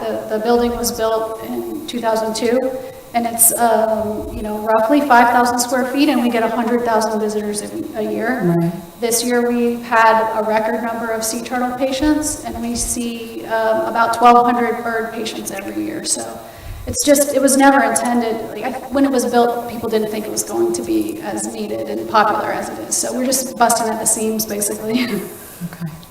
So it actually makes a good point, Billy. We only spend $600,000 a year on it, basically. So that's a great thing to point out. Yeah, okay, thanks. At the risk of, well, I'll just say that this would be a good candidate for a naming right. Say that again? This would be a good candidate for a naming right on yeah, that it certainly would. facility to help bring some money. The Billy Wheeler Marine Science Center. Don't the Tortugas have a turtle mascot? I think they should have their turtle name on there, I think. Someone. All right. We've actually had some inquiries, so we'll be excited about, $600,000 a year naming rights. I think we can do it. I totally think we can do it. All right. There's some very unpopular companies that would probably love to have their name on that to try and look like they actually cared about the environment. Oh, okay. Moving on, Mr. County Manager. Okay, moving on. We do have, the next item was a public records software. We do spend a considerable amount of time. I'm sure it is at least one person, it's probably closer to two, that handle public records requests, and that's just in the main office area. If you were to take corrections themselves handle with probably at least one or two FTEs, public records. So the software is something that is probably needed, but it does have an annual payment. So I just think really we needed more time for me to determine, can we save some bodies, and then it would probably be a good investment at what they're asking and the annual cost. So I'm not recommending it at this time, but it certainly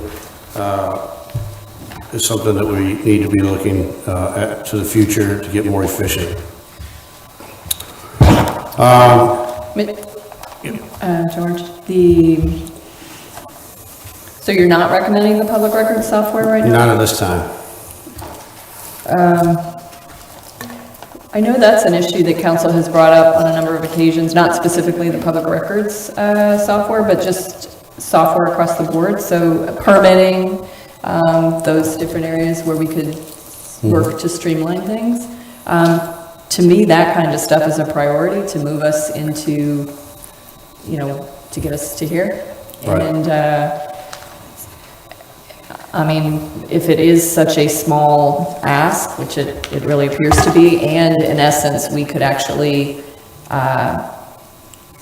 you know, we don't need to hire 10 people to do that, to maintain the software. Well, like I say, I'd like to study it further, given the short time frame.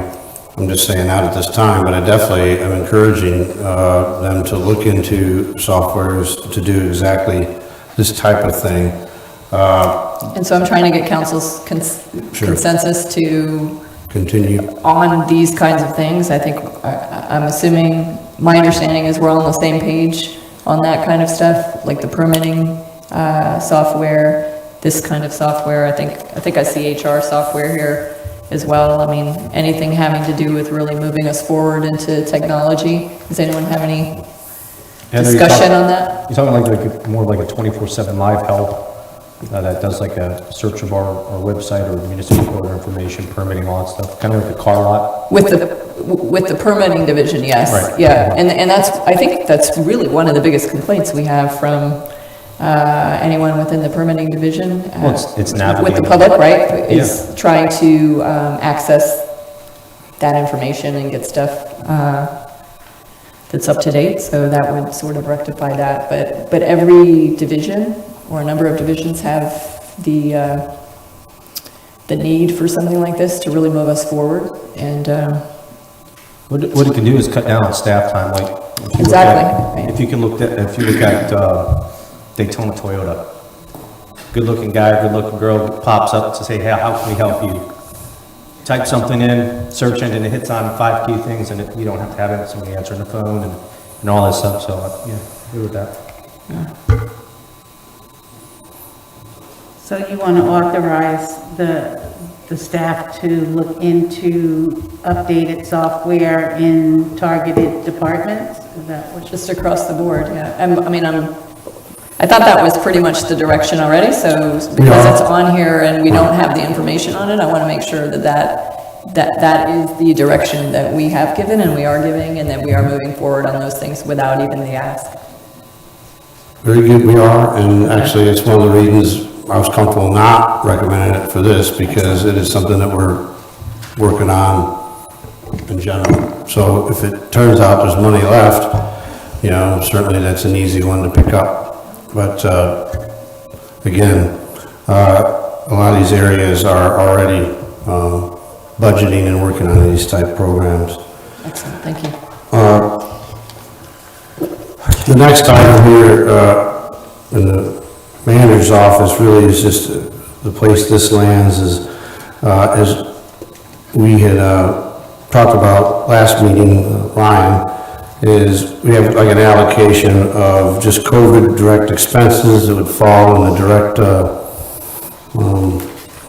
funding of ARPA. So right now we have currently allocated $1 million, and that's for the testing and advertising and PPE and the stuff of that nature that could be directly attributed to COVID. So question, is that comparable to what we've spent previously? On PPE, there was a lot more that was spent in the past. I don't know how much of a stockpile the departments might have as a result of that spending. But I know that there's continual purchases that are being made in public safety specifically. You know, they're gonna still need PPE. Are we still offering that incentive? Is there a $300 incentive for getting a COVID shot? I read that somewhere, like a. We have an incentive. Wellness dollars. Wellness dollars, exactly, that you have 3 requirements, and you must do 2 of the 3 in order to get you $300 wellness incentive that really discounts off your health insurance. And testing, and not testing, excuse me, vaccination is one of them. That's one of the items. Is that something we can save on? I mean, people are gonna do it, wanna do it or not? Do we have to pay them to do it, or can we cut a corner there, or is it something that's, are people taking advantage of it? How much people? Well, the open enrollment period is coming up here, I think in late August, and then we'll have a better idea how many are, because they'll be more than likely using it if they choose, to get their discount. So we'll know then. We have upcoming vaccination events that are specific to the county employees, and was it an incentive? Okay, these are just regular, but there are many events out there now where I see they're offering gift cards and stuff of that nature if people want to take advantage of that as well. So ours will be are advertised out to our employees, and they can take advantage of that. Okay, next, well, is another software system. This is more of a training platform, and again, supportive of it. I just didn't put it in at this time. And it might be that we take a look at aggregating all of these softwares into one bigger project to get an idea what we're talking about. So stay tuned on that. George? Yes. As we're doing that, can we also add in the employee directory in human resources? It's, no comment on that, but just if we could add that, just making sure the employee directory is up to date on the one on the E. There you go, ENN. Yep. Okay. Okay, the next item is another one where, this is with the sick and family medical leave that we had already charged. So that number is a known number, $250,000, and we're allocating that to the direct costs that we talked about last meeting. All right, the next, I broke this into two groups, but to give an idea here of the cost, again, like we said, you can't really put salaries, but you can do like a one-time, I think they call it premium pay in the program, right? If we were funding it directly, it would be called premium pay, but what we have listed here we could call it a bonus because that's what a one-time pay would be. We don't have to follow their rules because we'd be using it directly out of the revenue loss. So essentially what's there, it would be the $1,000 for every employee. So that gives you the cost so you can see for easy math. So that's what I put down. So that's $3,777,172. But that's everyone across the board, correct? That's everybody. The constitutional officers are 1.2 million and change, and then the regular county government, all of our employees, a little over 2.5 million. And that's just full-time? I'm looking at permanent employees. What do you define a permanent employee as? Just the full-time? Not an intermittent employee. So not the seasonal, not the part-time, not the temps, not... Some part-times are permanent part-time, right. So they would have... If Dana's here, she might be able to explain it better. Okay. I'm not sure if she is. Good afternoon. So they are permanent employees, and the numbers that were pulled were the employees that are here that are, right, not seasonal. They don't have a seasonal code or an intermittent code, but a permanent employment code. Okay. I would definitely be in favor of this, especially when we're looking at retention and recruiting across the board, just even in the office. Yep. Right? This is everybody. Yeah. So I think this is an excellent way to spend a very small amount of the ARPA funds. How about in the constitutional offices? Didn't they already include a pretty good wage increase in their budgets request to us? Oh, that's a good point. What about just the sheriff? It's a 9.2 increase. The sheriff does have a wage increase factored in to his budget request. The remaining constitutional officers they're all following us, right? They're all following whatever our wage increase would be. So it's no different than our employees. Could we provide, so it would just be providing the monies to each of the constitutional officers to do with as they please, or the sheriff's office wouldn't be able to use that for their raises, or? I think we could write an agreement with them that would specify what they would spend it on and make it that it was a one-time bonus for this purpose. But then are we dictating that they get a one-time bonus in addition to what they're doing? Really, to be fair to the sheriff, right now, again, this is an exercise in allocation of money. I haven't even spoken to the sheriff about this particular issue, other than he knows that the ARPA is a one-time funding source. So my suggestion then would be, if possible, can we just have discussion with the sheriff on this part? And if they are in fact giving the 9.2 minimum pay increase across or percentage pay increase across the board, that these monies are provided to that division to figure it out how they want to use it, because they are in fact raising the pay, and that would be our intent. So however that needs to be worded. So what you're indicating is Just give everybody this. give them their allocation basically, and then they use it how they want to use it. Right, so not require that everybody gets an additional, let the sheriff figure out how he wants to do, because he's doing the raises, which is phenomenal, right? So I don't want to dictate, that seems to be a good job on that end, so. Is that feasible? Yeah, because again, this is the transition fund, so it's general fund money. So if the council wanted to allocate more money to the sheriff and he could use it on any expenditure in his budget, then we can do that. Now, this would be for actually employed people at this time, not budgeted employees, correct?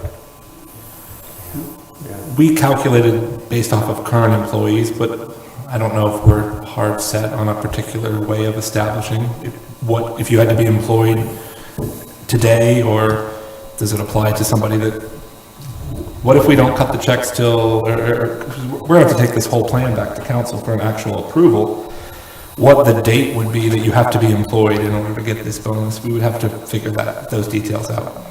Okay. Good point. Okay. The next grouping comes in with the Ocean Center. And they had several projects that they're looking at. And again, I'm be a little bit more interested in just putting an allotment over those projects. I had picked 2.4,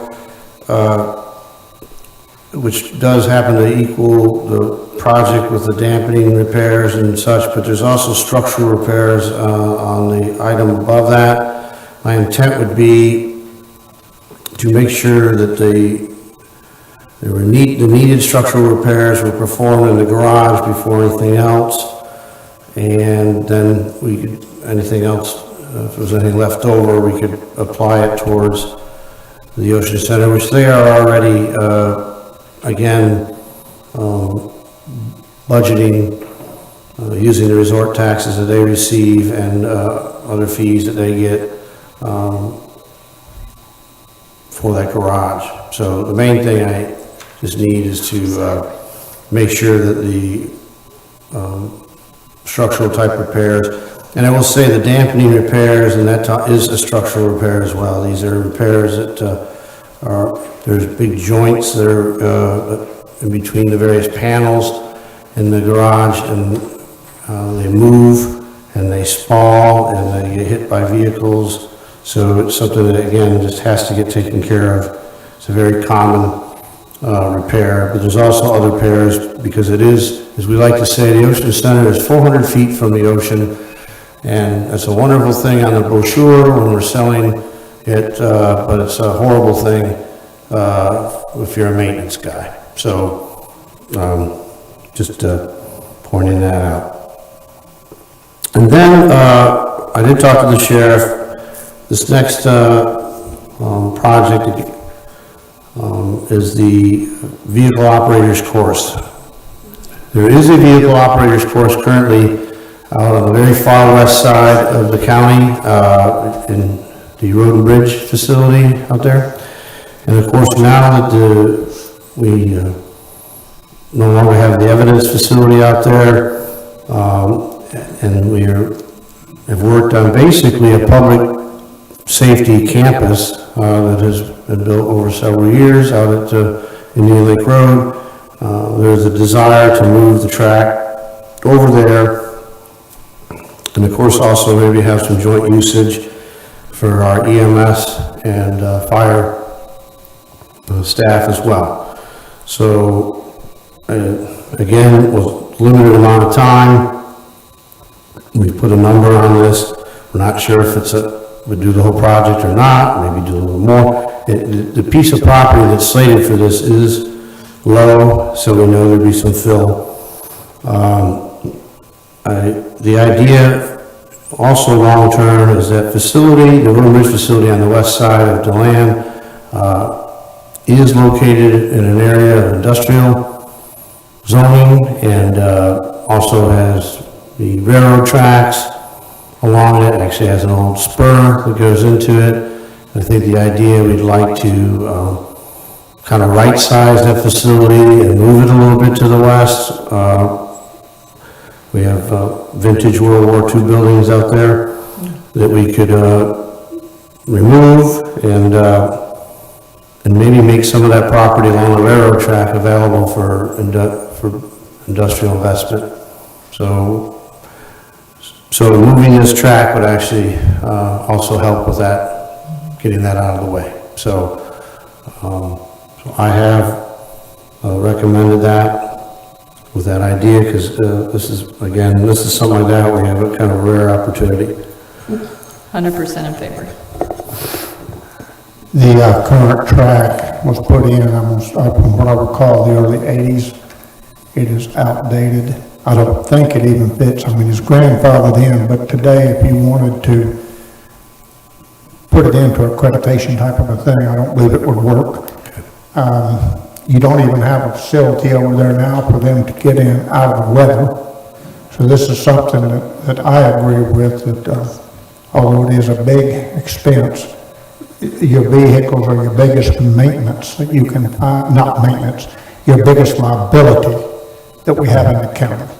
And the training needs to be there, and they need a facility that's updated. We were fortunate when we had it. It was a state-of-the-art facility then. Well, now it's a Model T, and we need to upgrade. Okay.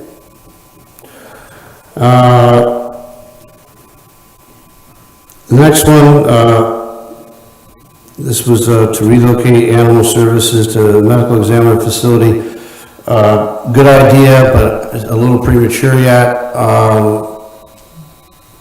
So I didn't support it at this time, and I'm not sure, something we will have to talk to the medical examiner.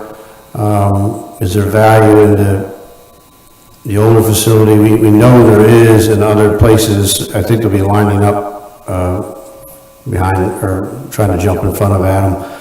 But you can see the idea, though, that especially because we do spay and neuter, this would have a ready-made lab in there, so you could see why that could work out. But at this time, I think we got other ways of handling that, and it's while it's good thought out there, we haven't been in the other facility that long, and that was, by the way, a repurposed facility too. So animal control, to their credit, has been moved around probably as much as any division I'm aware of. So, and they just do an amazing job. So, good thought. And if we have some left over, that could be that way, but I'm not sure we're ready there yet. What's the estimated, is Tad here? Tad. What's the estimate, or you might know, George or Suzanne, but what's the estimated timeline on the ME's office being completely out of there and having that building actually available to others? The construction schedule is 18 months overall, starting sometime early part of next year, so 2 years. Okay, thanks. The next two projects are beach safety. What I'm looking at here, again, the first, the security fencing, I believe is a good project. They're all good projects, believing and all needed again. But I also was looking, we are going to be rebuilding Dunlawton approach. And so the idea, I think we could rebuild the Dunlawton. We need to be rebuilding the Dunlawton station as well. So out of what they submitted, that's what I was recommending. The other projects will bite off as they come. Some of the other control towers and such, and they certainly do need some work and replacement, but right now, what I was looking at was the security and the Dunlawton. Then we get into corrections, and corrections has several big projects already in the budget. So what we're looking at here, again, they've asked for about over $18 million in projects. What I've decided is I would put like a $10 million allocation, and then we'll work with engineering and see how much of this we could accomplish and where else we might be able to get some other monies and maybe trim the project a little bit. So,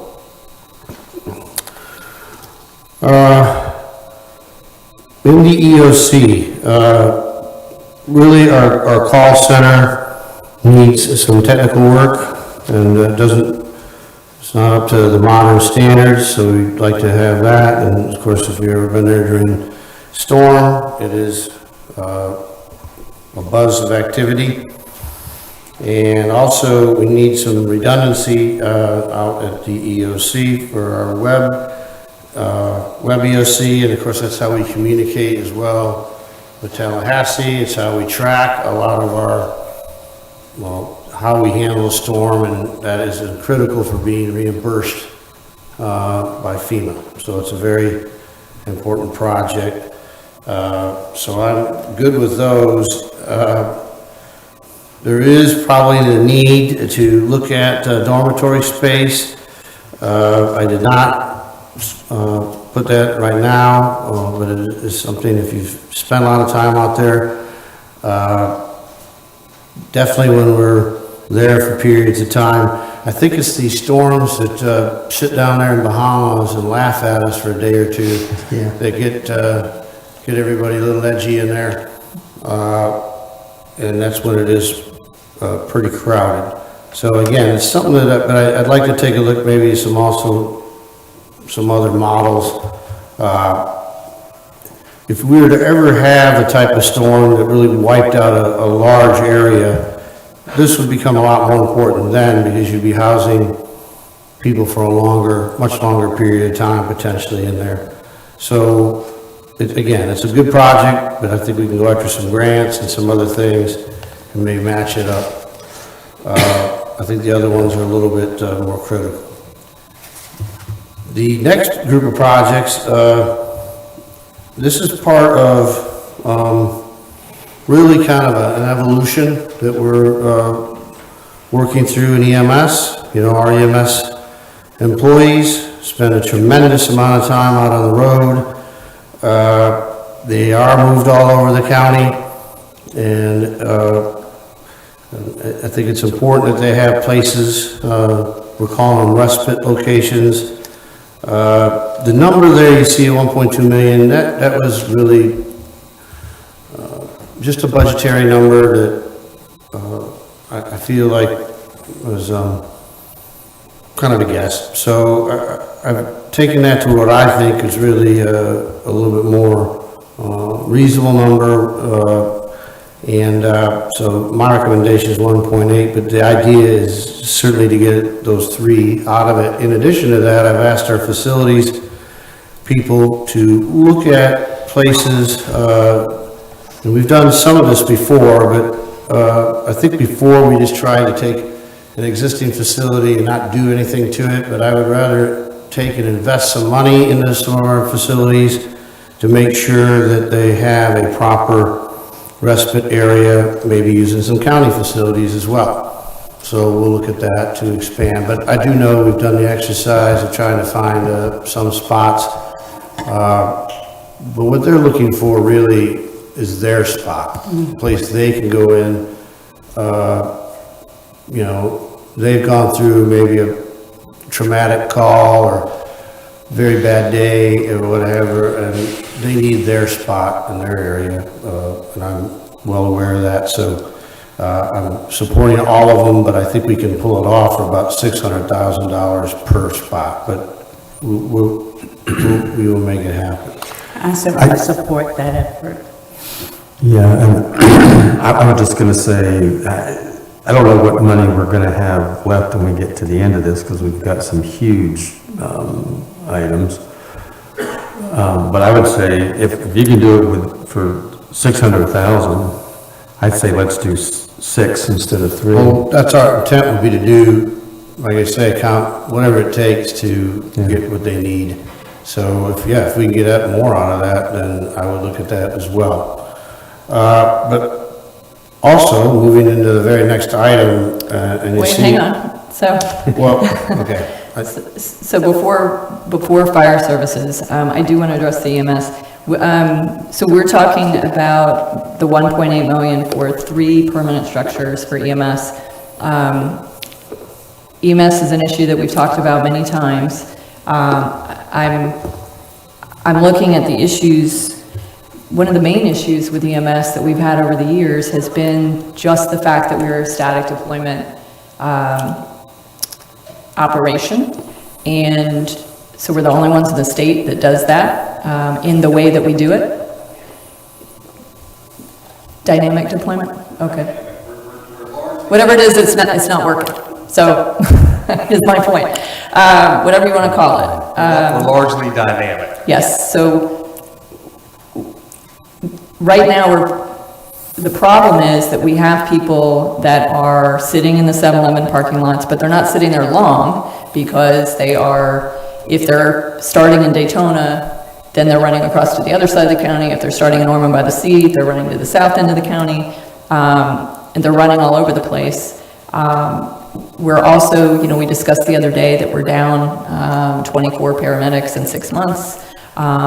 So what I would like to see, if we're getting this, I think we're putting the cart way ahead of the horse.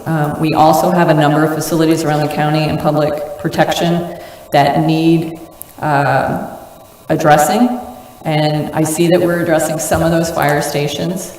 But I think we're putting the cart way ahead of the horse. We're saying that they need 3 places, and I absolutely agree that our EMS needs places to roost. Absolutely. If in fact they had time to roost, number 1, because right now nobody has time to roost. They are running call to call to call, and we are consistently at level 0, which means there's not an ambulance available to go to that next call.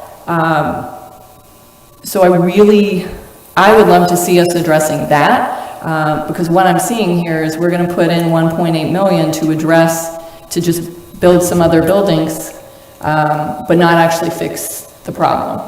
So I would love to see us push monies into fixing that, whatever deployment system you want to call it, and push that money into personnel, and fix the actual operating system before we end up getting these buildings.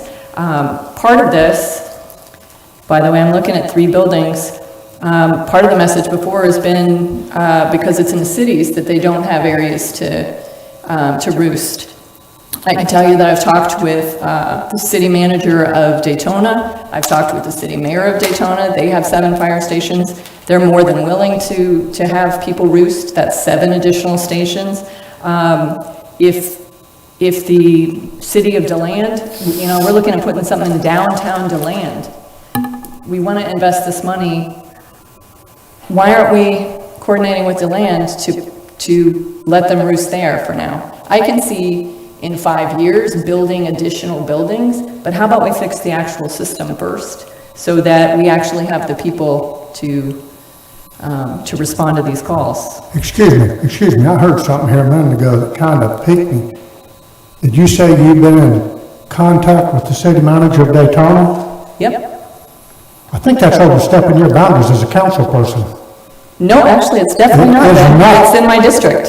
It's in your district? Yep, absolutely. But we are a charter form of government, you're supposed to be taking your concerns to those people there, they're supposed to be handled, not you getting in the middle of that. You're fine and dandy to think about, we need to talk about it, but you're overstepping your boundaries when you take on your own to try to set policy or work with another city. Negative, Ben, I don't agree with you at all, number one. There are many times when council comes and says I'm overstepping my boundaries. When I went and tried to go to food distributions and hand out information on rental and mortgage assistance, this council told me that I was out of bounds as a council member to provide that information to the public. That wasn't my job. That is my job. Second, let me just say, you all received an email from the mayor of Daytona. All of us received this email, so I'll read this email. Members of the county council, as mayor of Daytona Beach, I am frequently confronted with concerns about the expediency of ambulance service. I recognize collaboration as a critical component of solving our everyday problems surrounding emergency medical services. I feel strongly that the citizens of Daytona Beach and my office would certainly favor any measure that improves service to our residents and the 10 million people who visit us annually. More specifically, I would personally support a collaborative effort that uses our fire stations to help address this issue by working with rescue personnel that might be unhoused while trying to ameliorate transport issues. That is a manager to manager responsibility. It is absolutely within my scope to respond to that and to talk to them. And if they are willing to house our people, then that's fantastic. I'm very happy to pass that information on. I'm not creating a contract. I think that's ridiculous. The point is, so if you want to jump into a big, political show, that's great, but I think typically that's a dance to get everybody to look at the shiny object and not actually see what we're saying. And my point is, I've got the cities in my district that are willing to house EMS and willing to let them roost. And so, if you have an argument against actually looking and addressing the deployment system and addressing the personnel system and ensuring that we are no longer at level 0 consistently for our ambulance response, then I would love to hear it. I'm just looking at where to spend the monies the most wisely, because, again, that's my job. This could be like an added amenity. Heather, I see what you're saying, but also too, kind of look at it almost like the Field of Dreams. If you build it, they may come. But right now, this is a national crisis we cannot force, and you're not going to force these first responders to apply or do whatever. Fact is adding an amenity while costs are low, this market is unstable, sheets of plywood are $90. If we have the opportunity, we have this money to give them an amenity, to give them a perk or an enticement to come to Volusia County or to get on EMS, the last thing I want to do or I want to see is have these people not have their own space or overstay their welcome at our much-needed fire station to create an uncomfortable situation. But the material costs, definitely need to look at it if we're going to go down this road. Maybe it would behoove us to strike the iron while it's hot. Thanks. And I believe that we need to make these concessions right here with them also, because even if we're short of people, the people we have still need to help, somewhere to go. So I'm going along with the manager's recommendation here on the idea that, they still need it, whether tomorrow you're full or not. Yeah, I agree with that. I think that, again, the I hope that you're right, and I suspect that you are, that you can do it for half for each one. So I would still push to, instead of 3, do 6, depending on what money we have left. Because I think this will save us money in the long run in retention. And it's, when you've been puked on, bled on, spit at, you need somewhere to go besides the convenience store, filthy. That's the life of a council person. Filthy restroom to get cleaned up, and when you get a late call and you don't get done till after 10, I don't know how it is in East Volusia, but in West Volusia, we roll up the sidewalks. They have no place to go and get anything to eat, and so. Jeff, did we have a program back in the day where EMS did have little houses around town? I had a buddy that worked back in the 80s and 90s. Do we know the history of that, or what went wrong there and why they ceased that program? I don't know all of it, but I will say, yes, they did have houses around. There was one right over on Plymouth Avenue that was basically used as a station. But what happened is they did move from a static-based system to more and more dynamic deployment. So they invested in what's called Marvelous, which is a predictive software. And that software looks at a 10-year call history, and they then went more to that model where they were posted. Basically, the computer tells them, based on that history, you need to locate in this location, therefore you'll be closest to the next call. And that's what that software, and they went into that system, and I don't know the exact date. Mr. Swanson back there might be able to tell you, because I think he was probably right. So that's the history behind it. I go along with your recommendation also. So I'm in agreement with the 6 stations. I think that's fabulous, by the way. But I would also ask that we, if we are doing that with these funds, again, in 5 years, we're going to be in the same boat that we're currently in. We'll just have more buildings.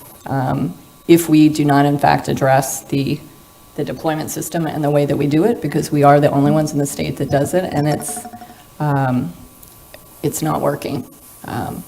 We can't have level 0 status continuously in response. So. What's your suggestion, Heather? So I'm asking. It's people. That's all it is.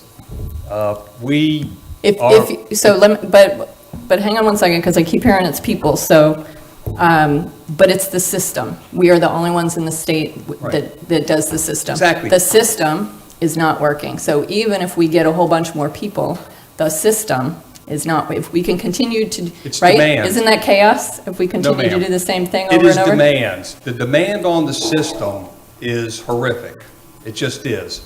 And we are allotted a certain amount of ambulances, and they are not 24 hours a day. The type of system that you're speaking of is more of a fire-based system, where they have units in fire stations, sometimes 2 or 3 in very busy systems, around the clock. We don't have all of those units around the clock. We have maybe 13 or 14 around the clock. The rest of them come up during the peak times of the day. So it does take people to have more of a static-based system that you're speaking to, where you're in stations or locations around the county. So you go run a call, and when you finish, you go back to that station. And the unit utilization is much lower with the more ambulances you have. So you're talking about a system of probably, and I'm just going to take a swag at this, but I can be real specific if you like, of about 35 ambulances, probably around the clock, 24/7. That's about what you need, That are if not needed, more. not Yes, what we ma'am. have. We currently have 16 at night, which, so Well- I want everybody to think of that, that's half. So. Exactly. Right. So that's why I say it takes people because of the demand. Our demand really isn't the traditional, what it used to be in this county. probably 8 o'clock in the morning till 8 o'clock at night. Our demand goes into 2, 3, 4 o'clock in the morning. They're busy. They're busy. There's just no other way to say it. EMS is busy. They've just gotten off a year of COVID, and we're right back into it now where their call volume is up. I saw just interfacility transfers last week at about 160. I've never seen that number. We have a great deal of demand. So what they're trying to get at and what they have been proposing for years is we just need some places to go except street corners. And what you're proposing is more of a static-based system that utilizes more locations around the clock that takes buildings and people and units because the demand is so great in this county. We have a lot of urban centers that we spend a lot of time in with EMS response, a tremendous amount of time. What I'm asking for is for us to look at best practices, because we are the only ones in the state that does this. This is not working. And Can we if discuss it at another workshop? I'm just concerned with the time frame, and isn't this for the ARPA funds? And I don't know that. So this to is go for through the this- ARPA. May I Just- just have a few minutes to speak? I'm Yeah, not, you know, yeah, I'm not just- pulling out my bag of evidence.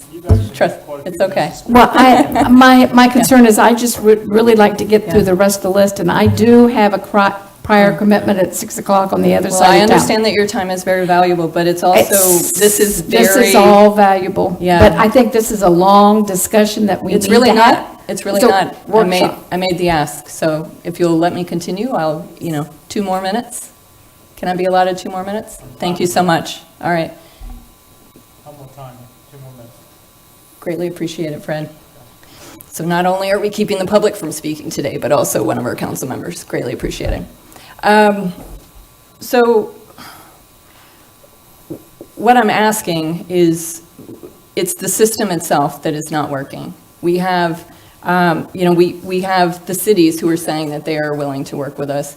We have Advent Health who is wanting to do their own thing because they are looking at patient care. They are looking at the end game, and that is most important to them. And I believe there's a representative here today from Advent Health. We've had those discussions. It's not just Heather Post saying that there's an issue with the actual operating procedure. It's credible agencies like Advent Health, like the cities, just a number of things across the board, like our own employees across the board. So I'm just asking that we actually listen to that. We are the only ones in the state that do this.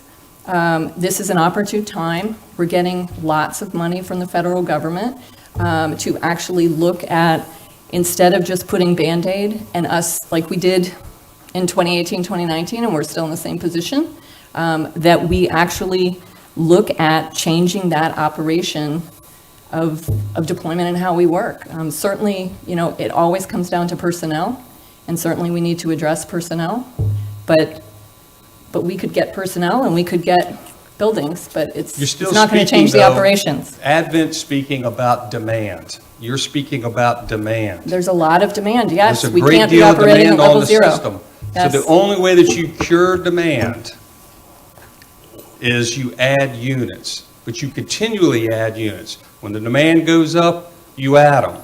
You don't discuss it, you add them. And you have to realize that the revenues we generate from ground transportation aren't going to pay for those units 100%. So you just have to understand that the general fund transfer is going to grow with that. It grows with it. It grows with the system.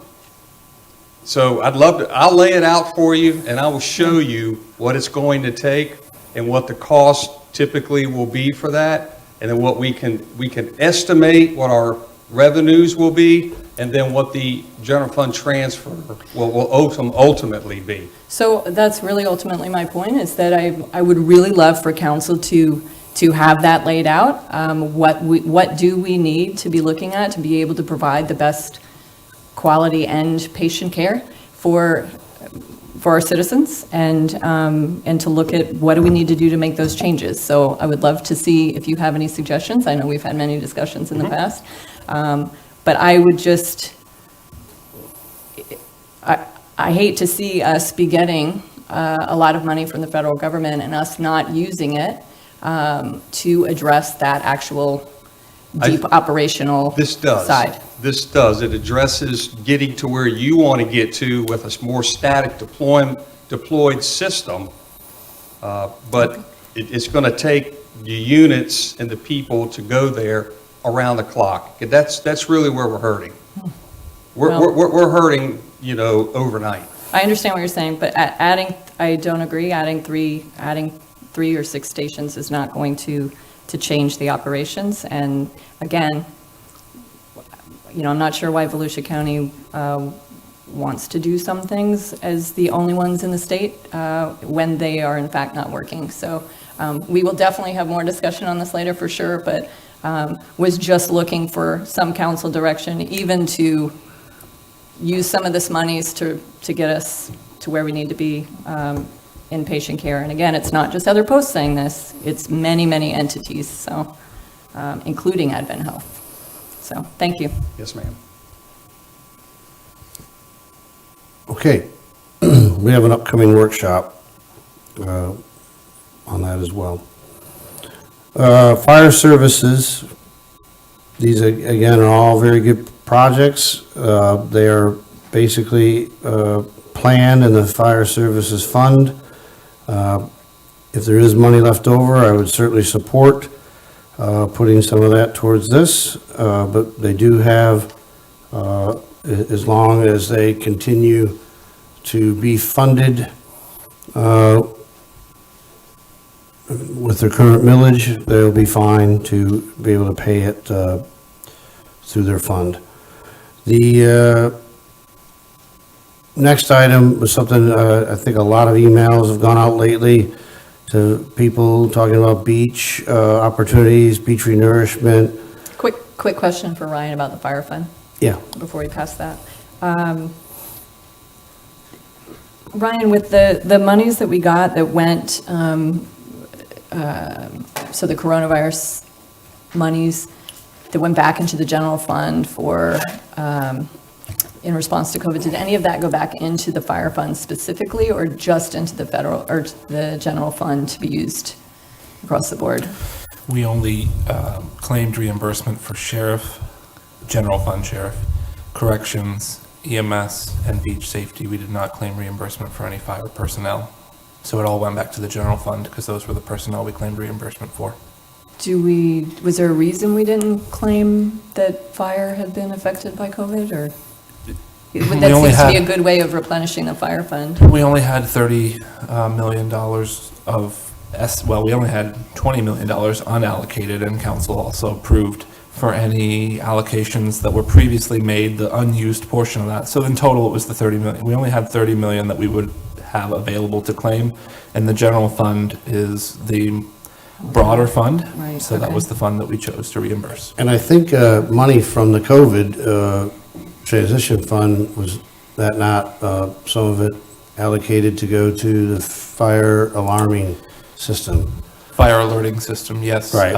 But that on here. Yeah. That fire alerting system was previously in the general fund's 5-year forecast because it's a countywide system. Okay. Thank you.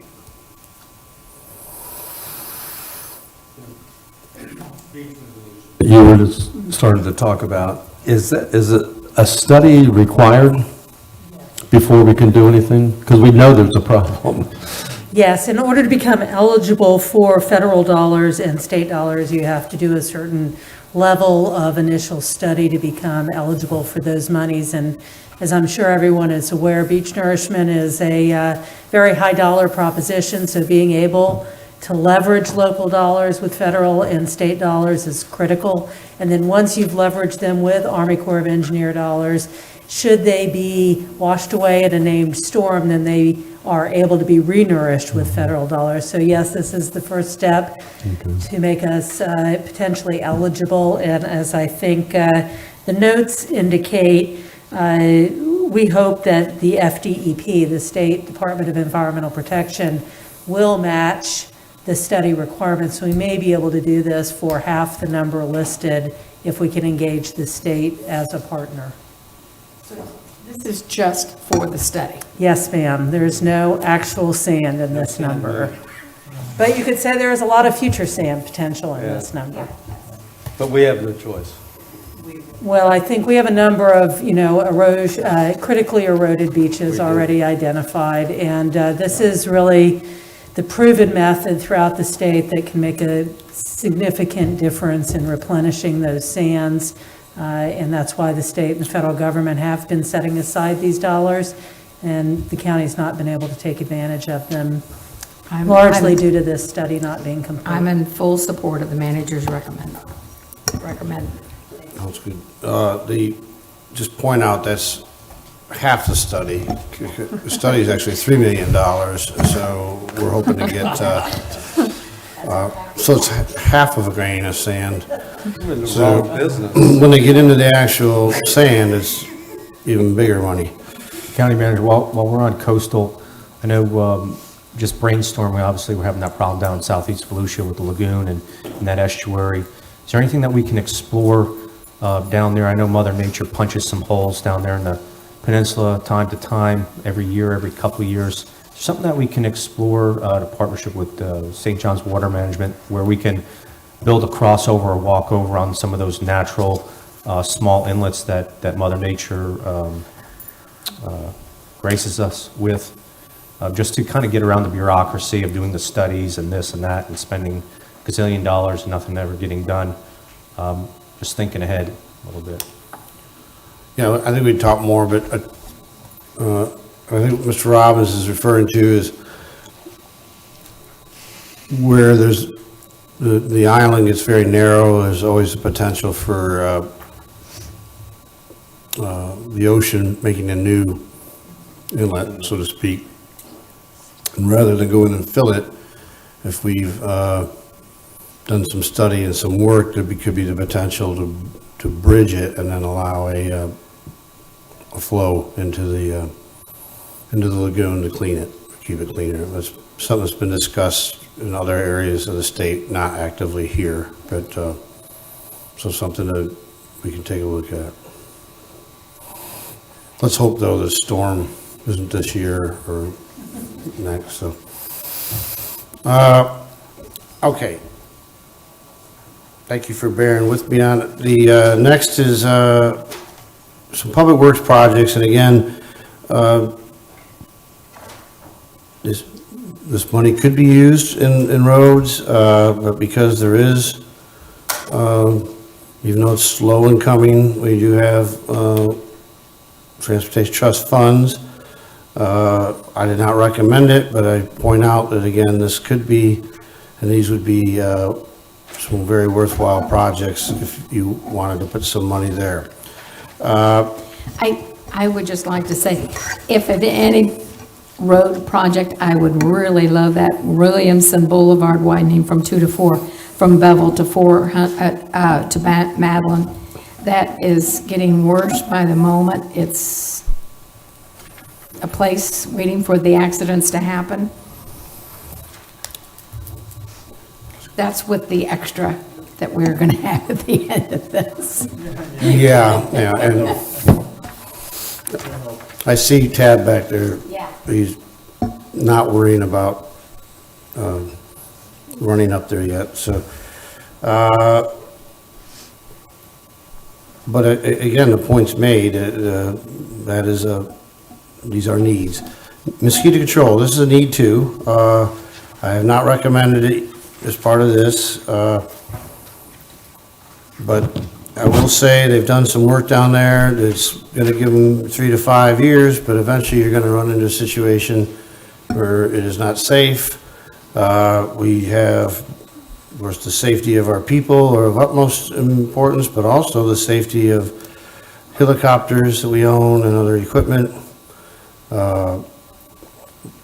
We are, we've been in talks with the city about maybe what they could do, possibly a partner, because we are located on the New Smyrna Beach Airport. We may have to look at maybe a different location to work out of. And again, I will say, the people have done a great job of working in vintage conditions, and these are, you know, I don't think there's any question of the need when you're talking about buildings, metal buildings that are as old as these. So, then a few more. And again, it's just pointing out really some needs here. The Knox Bridge trunnion. Knox is the high bridge, for those that don't know it by that name. This work will have to get done. It will get done. But it certainly would be eligible, but we will put the money, we'll get the money out of Transportation Trust. Reed Canal, ADA sidewalk replacement. It's a little bit smaller, something we could do, but I think we can, again, find it. I would like that to be found. The Reed Canal Road ADA sidewalk replacement, that really is desperately needing the replacement. Very dangerous on there, right? But we're getting that money out of County Transportation Trust, right? Yeah, okay. Okay, now we get into, and you've seen some of these. This one, Poozer Pond, is down in Orange City. This became eligible for the direct allocation because it definitely has a water quality aspect to it. So this is something that is needed and right now sits in the direct allocation. It could be funded through the stormwater fund, so if we were over and we had, and because we've actually kind of overshot the amount that we really needed to have in the direct allocation, this could be made available for another project. The next couple things, the vac truck, again, that's in their budget. They would love to have it paid for this way, freeing up the money, but they have it in the stormwater fund today. Same with the street sweeper. So I will say something about a vac truck. When you get wet, like we get from time to time, it's an incredibly valuable piece of machinery, and for the size of area that they maintain, we could probably use 2 or 3 more of them. So, with that being said, that's I asked Ben today, and they can live within what they have today. The next item is this is a... George, this means they're getting it though, right? Yeah. That they're taking it out of the right, stormwater fund? Right. Okay, I just wanted to They're confirm going to that they're get it, getting but it. they'll get it Okay. in the time when they would Got it. normally replace it, which Okay. might be next year.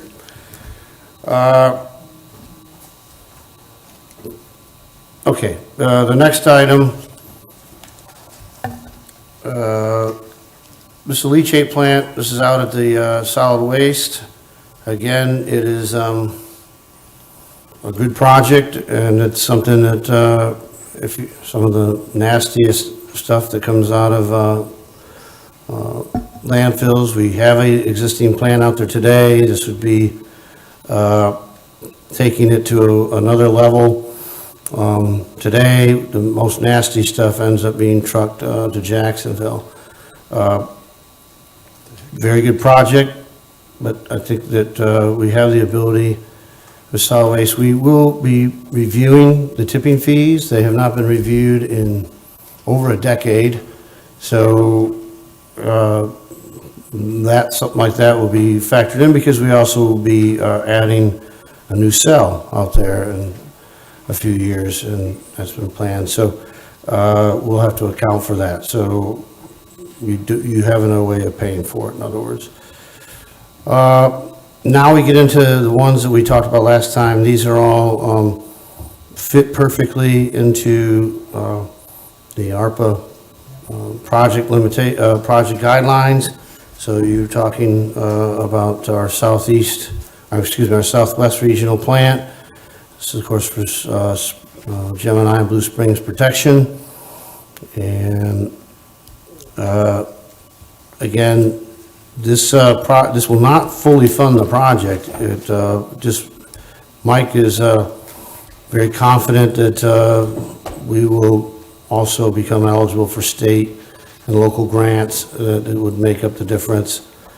Same with the southeast plant, and so it's another, we've been very successful, and we hope to continue. So George, can I just ask, when you're saying that, you're saying this plus fund grants or whatever that we Right. could possibly, will get it accomplished? We'll Right. have all that we need to get them done, because these are really important. Right, we will. Okay. Yeah, they're all good projects, and the last one, I just point out, the Northeast Drinking Water Interconnect with Ormond, we had put in for, with the state, and actually, we were to receive funding, but it was victim of the line item veto. So, and it's important to have these interconnects. It makes us resilient. When you talk about resiliency, that's one of the items, is to make sure you have backup systems so we can tie into other people when things go bad. So then what we had put out to everybody, that's why I left it in there, as reserving a portion because of these new needs, like you guys already gave us a couple of them. So, but I had taken that number, especially based on what we saw, and I said, well, maybe it ought to be closer to $10 million. But I would have to go back and do the addition here to see where we're at. And then lastly, let's not forget the importance, because these are, it's a big program, and like all big grant programs, they have to be administered.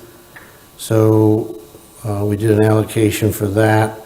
And that's really a pretty low percent. I mean, typically it's 5 or 10, and this is just using the great people that we have here and trying to do an allocation of their time that we could charge to administer these projects. So that gets us, and like I say, that number now, there's not accurate. If we add in some of the stuff, I don't know if you guys have been over there tallying, but you kind of have an idea. And again, I want to reiterate, nothing's in stone, and this is a plan to get started, and plenty of room. And we may find something is not feasible. Maybe we do find that we are going to go in another direction in a year or two. So, because we will not spend this money tomorrow or anything like that. We have to get the plan into the federal government. You really, I would say, for the most part, would be starting the expenditures in the next fiscal year, so after October, and again, spread out over several years. So we got time, but I think today was a great discussion, and we have to, see what some of the other needs are, and we'll be back to talk about budget. This was very helpful. Yeah, I'm encouraged with the degree of agreement from everybody, and maybe the way we get there is we need some work on it. I have one more question on way back on the emergency vehicle operators course for 15 million. That's 20% of the ARPA funds already. But did I hear you say that wouldn't fund it all? We don't know. Honestly, we think it would be pretty close, but it may not have much of a facility or anything out there. I heard that being mentioned. The issue too, we really know, this is one of those things we got to do a little bit more engineering to know what kind of fill we would need to bring in out there. That'll be a key factor. Then after that, it's an advanced parking lot. I mean, it definitely has, it's not just a parking lot, but your expenses would be, I would say, and I'm looking at Tad, and he's not telling me to shut up, will be will be in fill. So if we can, maybe we can get a deal, right now, fill is very expensive, but by the time we get to it, and maybe we could get someone to sponsor the track. So the, somebody may swing a deal with us for some dirt. I have a last question.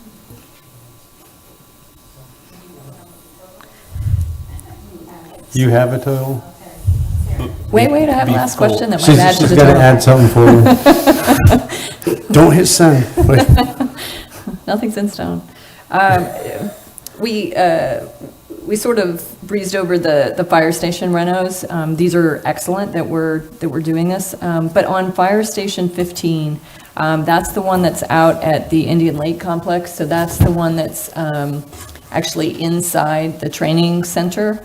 And so they don't have their own bathrooms or anything. And we're looking at spending $783,000 just to provide them some more rooms, so no additional bathrooms or still no additional,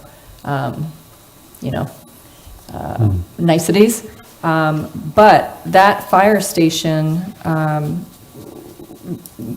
isn't there talk, or weren't we looking of bringing them out onto ISB? So same as 40, right? Yes, ma'am. And then if you look at our own county employee that passed away, 2.5 minutes less response time, certainly. Yes, we actually had that in the Would have helped. March 2019 fire packet that we brought to council, and it didn't make it through that session. Right, so here we are.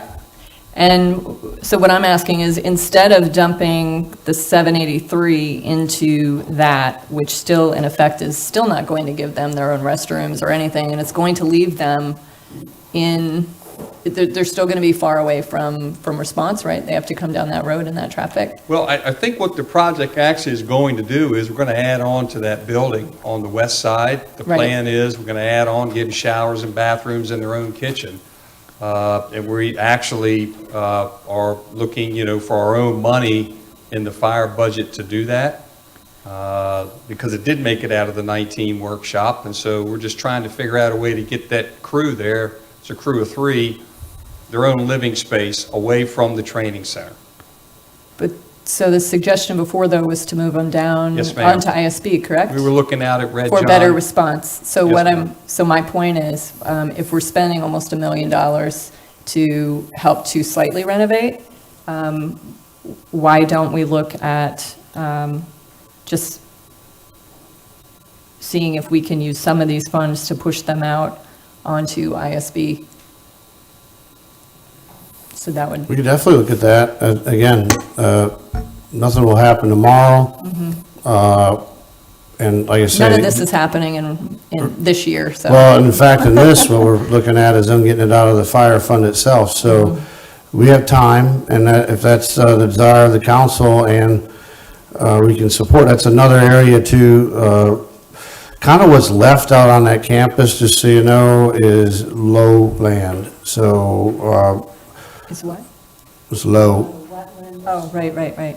So, you kind of see in history, what gets developed first is the easier to develop. Now we're down to the harder to develop. So we'll have to take a look. We can get some estimates of what it would be. I think we probably had some of that back in 19.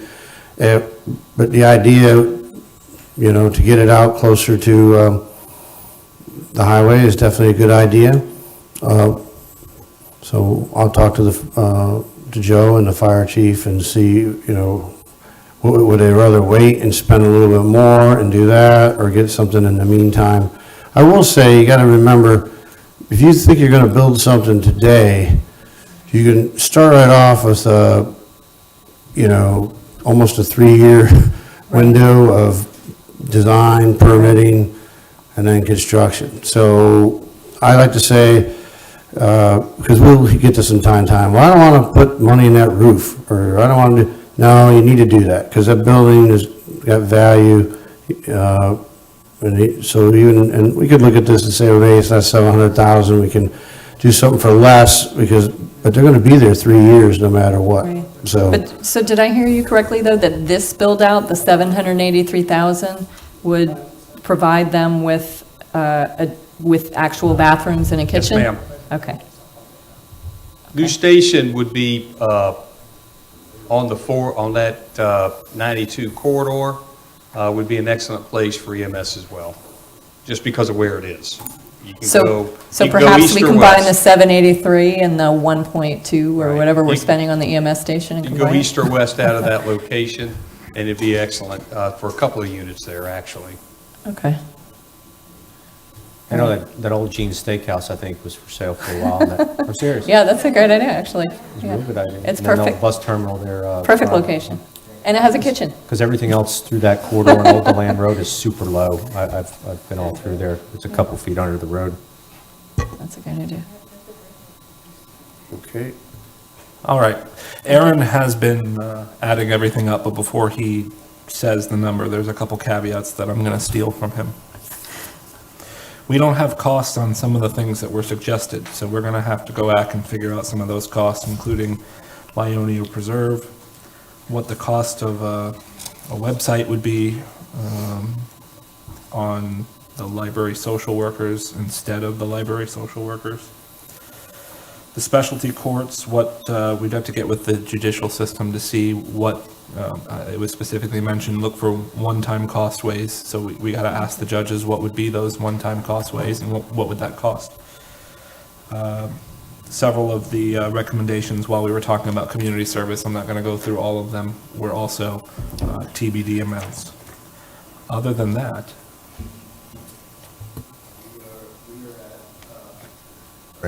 We are at $101,065,486. We made it, right? Like Ryan said. The 101 million is out of the 107, it's not out of 77, so we did make Right, it. we did make it. Woo! And that's with a lot of TBDs on All right. some of those other items. I have confidence in you. We can do it. Does that leave the 5 or the $10 million recommendation? 10. Oh. So you got a little room.